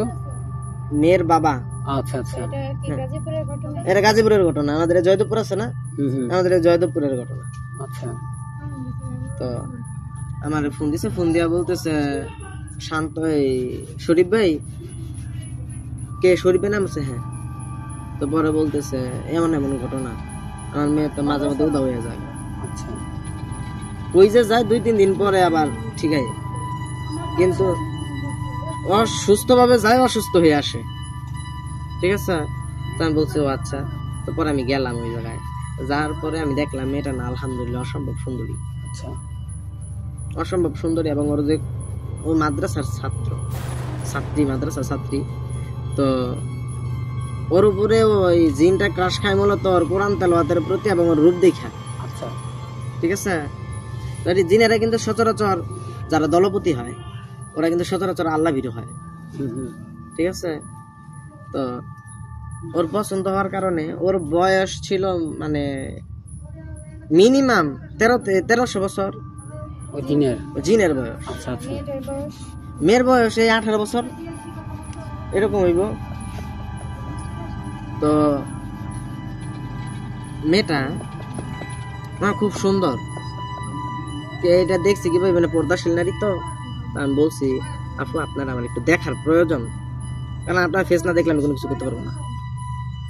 তো পরবর্তীতে আমি তারে দেখলাম, আলহামদুলিল্লাহ অনেক সুন্দর।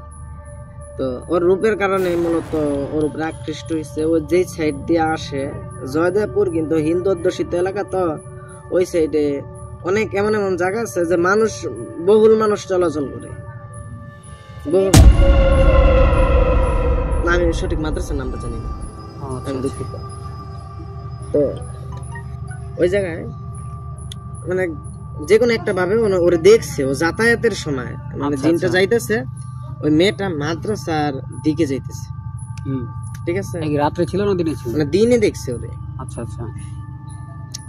তো রাত্রে তো জিনেদের দৃষ্টি আরো তীক্ষ্ণ হয়ে আছে। তো ওই জিনটা বলে কোন একটা কাজ শেষ কইরা আসতেছিলেন। ঠিক আছে। তো আসতেছিলেন, এই মুহূর্তে নামাজ পড়তে যাইব। ওই মাদ্রাসা যে সাইডে, ওই সাইড মহিলা মাদ্রাসা, ওই গলি দিয়া আবার এই সাইডে ওই একটা মসজিদ আছে, টিনের মসজিদ। আচ্ছা। তো এই জায়গাটার নাম আমি কয়ে দেই, চিনতে পারবেন, টিনের ঘর মাইজ ভান্ডার। এটা জয়দেবপুর যায় এইদিকে একটা ভিতর দিকে রুট গেছে। আচ্ছা। ওই অটোওয়ালা কই লইলো টিনের ঘর মাইজ ভান্ডার মসজিদ যাবেন, ওই জায়গায় গেলেই আপনি চিনতে পারবেন। তো এই টিনের মসজিদে নামাজ পড়তে আসছে, ওইদিকে কোন জিন নামাজ পড়তে আসছে। হ্যাঁ, আর ওইদিকে কোন আশেপাশে একটা মাদ্রাসা আছে। তো ওই জায়গা থেকে ওই মেয়েটারে আসার পথেও দেখছে। ঠিক আছে। আসার পথেও দেখছে, দেখার পরে ওর পছন্দ হয়ে গেছে। বাট কিন্তু এই জিনরে যে ওর সাথে মেয়ের সাথে দেখা করতো, মেয়েটা প্রথমে বাড়িতে কাউকে বলে নাই। কিভাবে দেখা করতো? কারণ ওই জিনের রূপ তো তখন এই 1300 বছরের ভিতরে ওদের রূপ হইলো যুবক, ওরা এখন পরিপূর্ণ যুবক।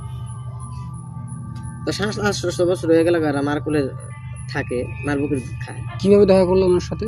তো ওর সামনে আসছে সুন্দর সুদর্শন যুবক, আর নেই। সব জিন তো দেখতে খারাপ হয় না, যারা মুমিন জিন তারা তো মনে করেন খুব সুন্দর হয়, এবং ওদের কথাবার্তা, চলাফেরা, চাল চলন এটাও খুব অন্যরকম। তো পরবর্তীতে ওর সাথে বেলা এসে দেখা করতে, ওইটা তো অবশ্য আমি জানতাম না, আমার বলছে পরে শেষে দিয়া। তো এই এমনি এমনি নিয়ে যাইত, কই যাইত কেউ জানে না, বাবাও জানে না, মাও জানে না, বিচারে মাইক দেই করে দিছে, একদম মাইয়া পাই না বিচারে। এরকম করতে করতে করতে করতে এই 2-3 মাস পরে আমার খবর দিচ্ছে। আচ্ছা, তা আমি গেছি। আমি যাওয়ার পরে, যেহেতু উনি জিনের বাদশা, ওনার সাথে আমি ফুট করে লড়তে পারবো না, অত ক্ষমতা হয়ে যায় না যে একজন বাদশার লোক যাই লড়তে পারবো, কারণ ওর অধীনে শয়ে শয়ে জিন আছে। ও যদি একবার কয় যে অমুকের পুত্র অমুকের বাড়ি ধ্বংস করে থিয়ে হয়, ও 1 মিনিটে লাগবে না, আমার 14 গোষ্ঠীতে মেরে নিত। আমি ওই জায়গায় যাই। যাওয়ার পরে প্রথম দিন আমি ওই জায়গায় থাকি, রাত্রে শুয়ে আছি, খাওয়া দাওয়া করছি, খাওয়া দাওয়া করে শুধু শুধু 12টা 1টা বেজে গেছে ওনাদের সাথে কথা বলতে বলতে। তো আমি শুয়ে আছি, চোখ বন্ধ করে শুয়ে মানে পড়ে রয়েছি একবার আর কি। তখন একটা আওয়াজ হইতেছে আমার কানে যে তুই এই জায়গায় থাকিস না, তুই এই জায়গা থেকে চলে যা। আচ্ছা, মানে গাইবি একটা আওয়াজ। হ্যাঁ, তুই এই জায়গায় থাকিস না, এই জায়গা থেকে চলে যা। আমি নিয়ে আওয়াজ উই না, দপত করে উইটা বইছি। আচ্ছা, আমি বিচারতেছি কোন জায়গা থেকে করতেছে। তো তখন সাথে সাথে আমি আমার ঠাড়াই জাগ্রত করলাম না আসলে। আচ্ছা আচ্ছা, তৃতীয় চক্ষু। হ্যাঁ, এই জায়গাতে আমি এই চর্মচক্ষু তারা দেখতে পারতাম না, ও যদি স্বইচ্ছা আমার চর্মচক্ষু ধরা না দেয়। আচ্ছা আচ্ছা, আর ও তো আমার স্বইচ্ছা চর্মচক্ষু ধরা দিব না। ও ধরা দিলে আমি ওরা ধরা পারবো, বন্দি করতে পারবো। এ মানে স্বইচ্ছাই দিলে কি ও যত শক্তিমান থাকুক একটা মানুষের কাছে ও দুর্বল। স্বইচ্ছায় যদি দর্শন দেয়, আমি সাথে সাথে ঠাডাই জাগ্রত করছি, আর আমি কোনো কিছু দেখি না। কিন্তু যখন এই কথাটা বলছেন, মিনিমাম আধা ঘন্টার মতন এত সুন্দর একটা আতমের সেন, খুব সুন্দর। এটা কি মনে হবো ওই কামিনী ফুল আছে না, কামিনী ফুলের পরবর্তীতে চলে যায়। আমি রাত্রে আর ঘুমাই না, আমি তখন ওই ঘরের ভিতরে আমি আসলে বুঝলাম আমার সবকিছু আমি পোটলা পাটলি করে লিয়ে যাই।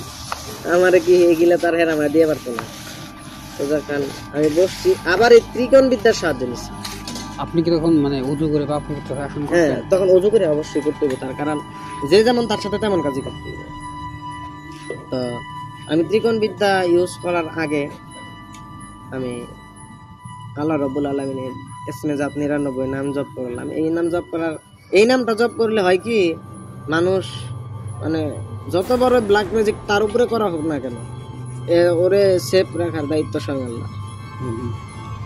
একটা ব্যক্তি যদি প্রত্যেকদিন ফজরের নামাজের পরে এইভাবে আল্লাহর 99টা নাম একবার সাথে জিকির করতে পারে, একবার বিরা, তাহলে মনে করেন সারাদিনের দায়িত্ব আল্লাহ নিজে নিয়ে দেয়, আল্লাহ নিজে নিয়ে নেয়।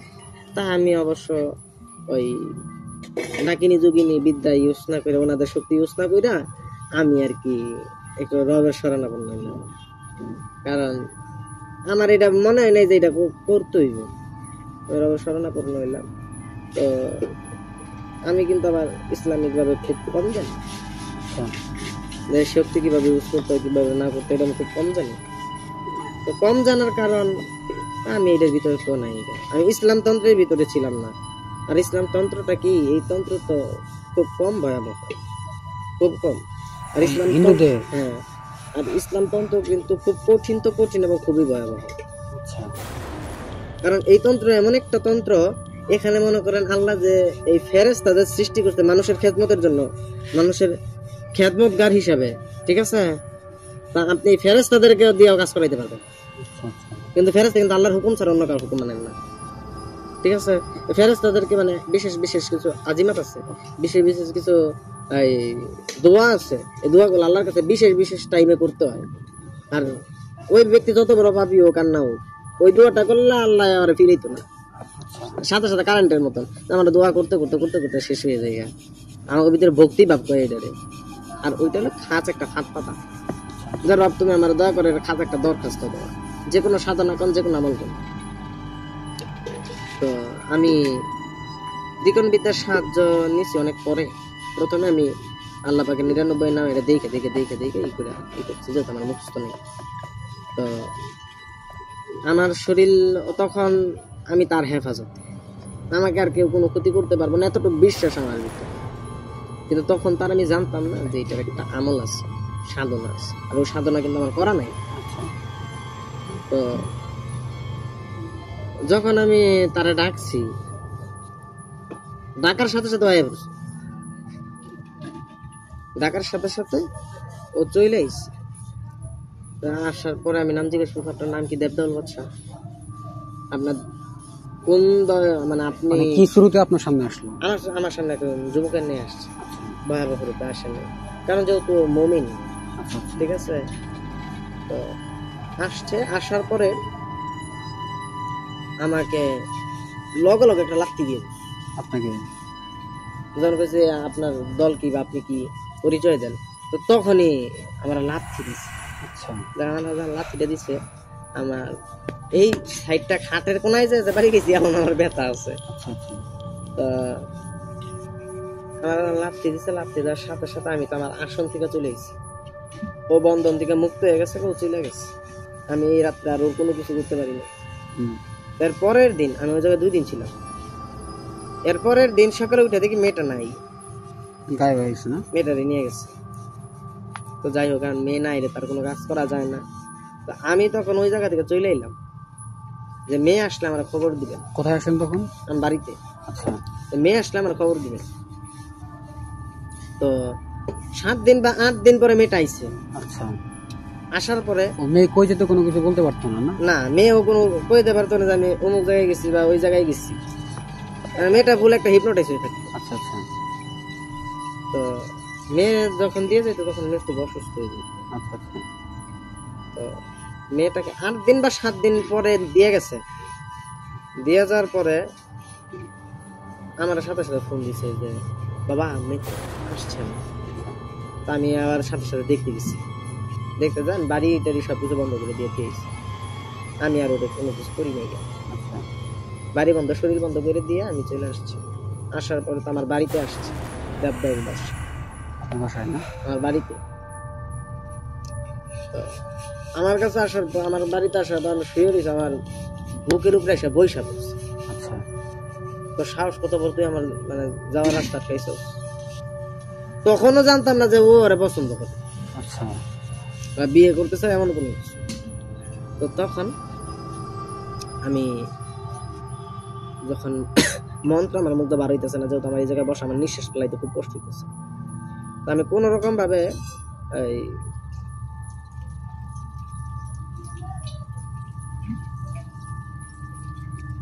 কাল ভৈরবের নাম স্মরণ করলাম। কাল ভৈরবের নাম স্মরণ করার সাথে সাথে আমার শরীর বন্ধন হয়ে গেছে। শরীর বন্ধন যখন আমার হয়ে গেছে, তো তখন ও ছিটকে আমার যে আসনটা আসনে রয়েছে সেটা নেমেছে। আসার পরে ও একটু দুর্বল হয়ে গেছে, কারণ এটা আমার ঘর, এটা আমার আয়ত্ত হয়। ও আমি কিন্তু ওর আয়ত্ত না। আমার এখানে যে কেউ ঢুকতে পারবো, আমার হুকুম ছাড়া বাড়াইতে পারতো না, এতটুকু ক্ষমতা থাকো নাই। তো আমি বলছি এখন তুমি হাজার চেষ্টা করে যাই পারবো না, আমারও কোনো ক্ষতি করা পারবো না, হয়েছে কি আপনি বলেন। তো তখন আমার মানে বিস্তারিত ভাঙি তুলে আমার ওর পছন্দ, আমি ওর বিয়ে করতেছে। তো তখন আমি বললাম না, এটা তো সম্ভব না, মানুষ কখনো জিনের সাথে সংসার করতে পারে, কারণ তুমি জিন ও মানুষ। পরবর্তীতে হ্যাঁ ও বিয়ে করবো, বিয়াও করবো। ও এই মানে ওর যত কিছু করে যত কষ্ট দিই, 10 বছর 12 বছর যদি আর আটকাই থেকে দিই, ওই 10-12 বছর পরে তো মুক্ত হয়েছে। একটা বোতলে ধরেন আমি সাপোজ ভরে দিয়ে দিচ্ছি, ওই 20 হাত মাটির তলে নিয়ে গেছি, এটা আলাই করে তাও আবার তাই কি কোনো না কোনো একদিন তো এটা করবো। তখন মেয়েটা নাই, মেয়েটার বংশধর তো আছে, ছেলে মেয়ে, তার ঘরের সন্তান, তো তখন তো সব বাইরে মেরে লিখবে। ওরা কিন্তু একটা জিনিসই ভালো পারে, মানুষ মেরে লিখবে, এটা ওরা খুব ভালো পারে। আবার আগুটে গেলে ওরা মানুষ মেরে লিখবে। তো আমি বললাম দেখেন, আপনি বুঝেন, আপনি অবস্থা, আপনি একজন দলপতি, তো আপনি কি করে একজন বাবার কাছ থেকে একজন মার কাছ থেকে তাদের সন্তানকে কাইরা নিতেছেন। তো তখন আমাকে বলতেছে আমি এত কিছু বুঝি না, আমাকে মেরেই লাগবো, এই মেরে আমার দিতে ফোন আমার নেই, মেরে আমার লাগবে। তো পরবর্তীতে ওই সকালের টাইমে আমি ওরা মুক্ত করে দিয়েছি, কারণ সকালের পরবর্তী টাইম যদি ও থাকে তাহলে ও আমার ক্ষতি করে লাগবে। আচ্ছা, আমি ওরা ছেড়ে দিচ্ছি। কিভাবে মুক্ত করলেন কি বলেন? না, এইটা মনে করেন খালি আমার মুখের আদেশই যথেষ্ট আমার বাড়িতে, আচ্ছা আচ্ছা যে তুই যাইতে পারবি না, তুই যাইতে পারবি, কারণ আমার এই জায়গায় প্রহরী আছে। আচ্ছা, কারণ আমি তো সেফটি ছাড়া থাকবো না, আমি কখনো সেফটি ছাড়া থাকবো না। আমার কি ভূতে কামড়াইছে যে আমি সেফটি ছাড়া থাকবার যাবো? কারণ আমি প্রত্যেক রাত্রে এই কাম এই কাম করতে থাকি। আমার সামনে যদি মানে আইসা যদি আমার মেরে লাই পারলাই, তখন কি করবো আমি? আচ্ছা আচ্ছা, আমরা তো সারাক্ষণ শরীর বন্ধ করে রাখতে পারি না। আমি যে আপনার সামনে বসে রয়েছি, আমি কিন্তু শরীর বন্ধ নাই আমার, কারণ আমি কিন্তু আমার বাড়ির সীমানার বাইরে। আচ্ছা, পরবর্তীতে উনি চলে গেল না? পরবর্তী উনি চলে গেছে। চলে যাওয়ার পরে আমি মানে এটা নিয়ে আমার ঠিক 2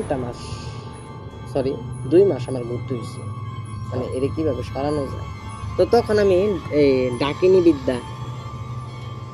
বিদ্যা বলতে ওই যে ডাকিনী যোগিনী বলছিলাম না, তো এই যোগিনী ব্যতীত শুধু ডাকিনী, এই ডাকিনী বিদ্যা এইটা মহিলাদের দ্বারা ইউজ করাইতে হয়। আচ্ছা, তো তখন আমি ওনাদেরকে বলছিলাম যে এমন একটা ভালো কবিরাজ নিয়ে আসেন মহিলাদের ভিতরে, তারা আমি কিছু জিনিস কিছু তন্ত্র দিব, এইসব তার করতে হইব, দরকার হইলে আপনি তারা কন্ট্যাক্ট করে নিয়ে আসেন। তো ওই ইটারে পাইলো আবার, আমি যেদিন বলছি তার 1 সপ্তাহের ভিতরে পাই ফেলছে মহিলা আমার কাছে আসছে। আসার পরে মহিলাকে নিয়ে আসছে এখানে না? হ্যাঁ, মেয়েটাকে আমি আনতে না করছি। তো নিয়ে আসছে, নিয়ে আসার পরে আমি ওনারে কিছু ডাকিনী বিদ্যা কিভাবে কি করতে হইব আমি ওনারে নিকটভাবে সব বোঝাই দিলাম, কারণ উনি তো আর একলা করতে পারবো না, ওনার সাথে আমার থাকতে হইব। শিববাড়ি যে শ্মশানটা আছে না, এইখানে বৈশা ডাকিনী বিদ্যার চর্চা ওনারা করাইলাম 2 দিন। করানোর পরে আমি এই ত্রিকোণ বিদ্যা আমি তারে শিখাইলাম যে এই নেন ত্রিকোণ বিদ্যা, এবং ওরে এই ত্রিকোণ বিদ্যার ভিতরে আবদ্ধ করেন। তো ওনার সাহায্যে আমি এই জায়গায় ওরে আনলাম, আবদ্ধ করলাম। আবদ্ধ করার পরে পরবর্তীতে ও যাইতে রাজি হয় না। তো তখন বলছিল যে আমি যে কোনো একজনের প্রাণ নিব। আচ্ছা, আমি তো খালি হাতে যাবো না। এখন দেখেন, মমিন হোক আর যাই হোক, নারীর কারণে কিন্তু সব ধ্বংস হইতে বাধ্য।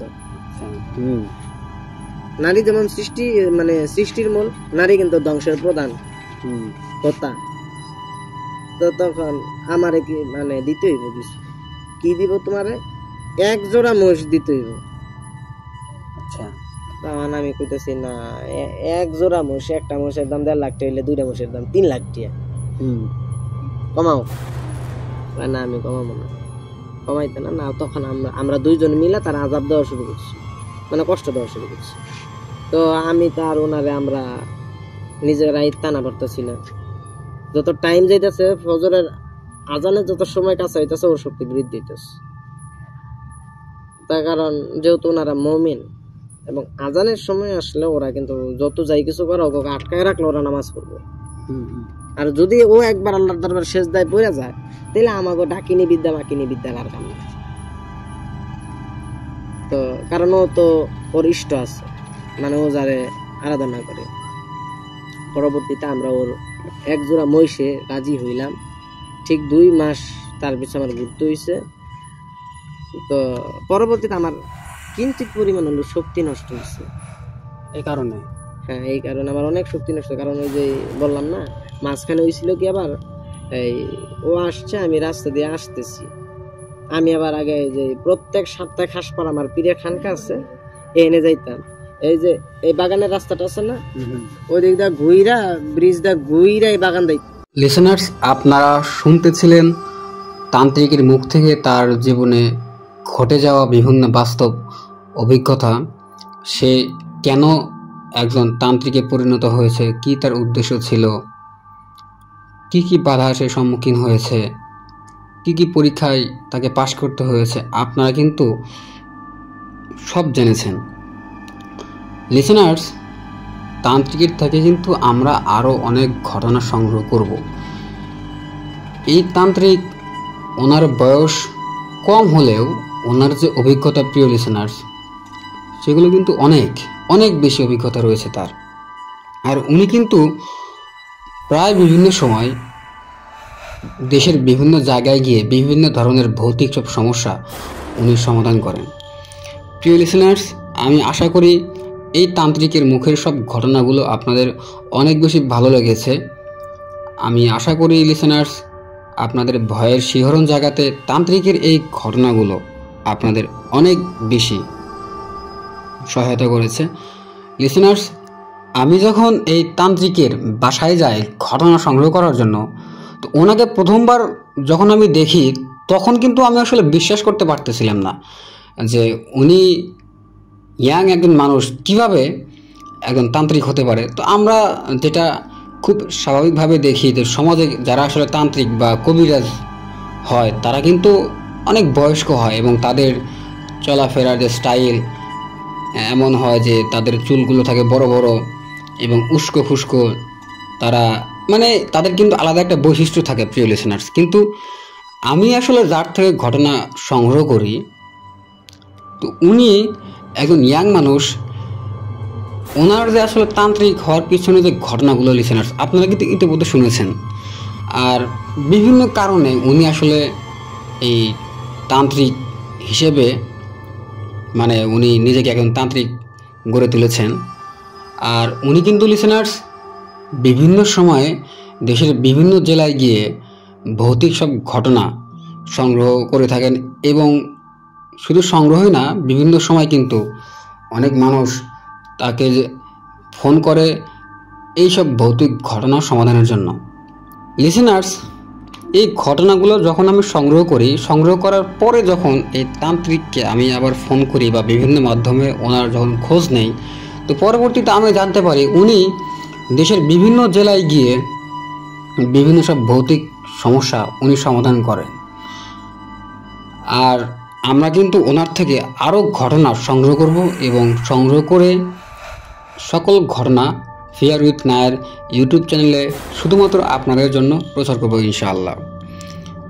এই এপিসোডটা এই পর্যন্তই লিসেনার্স।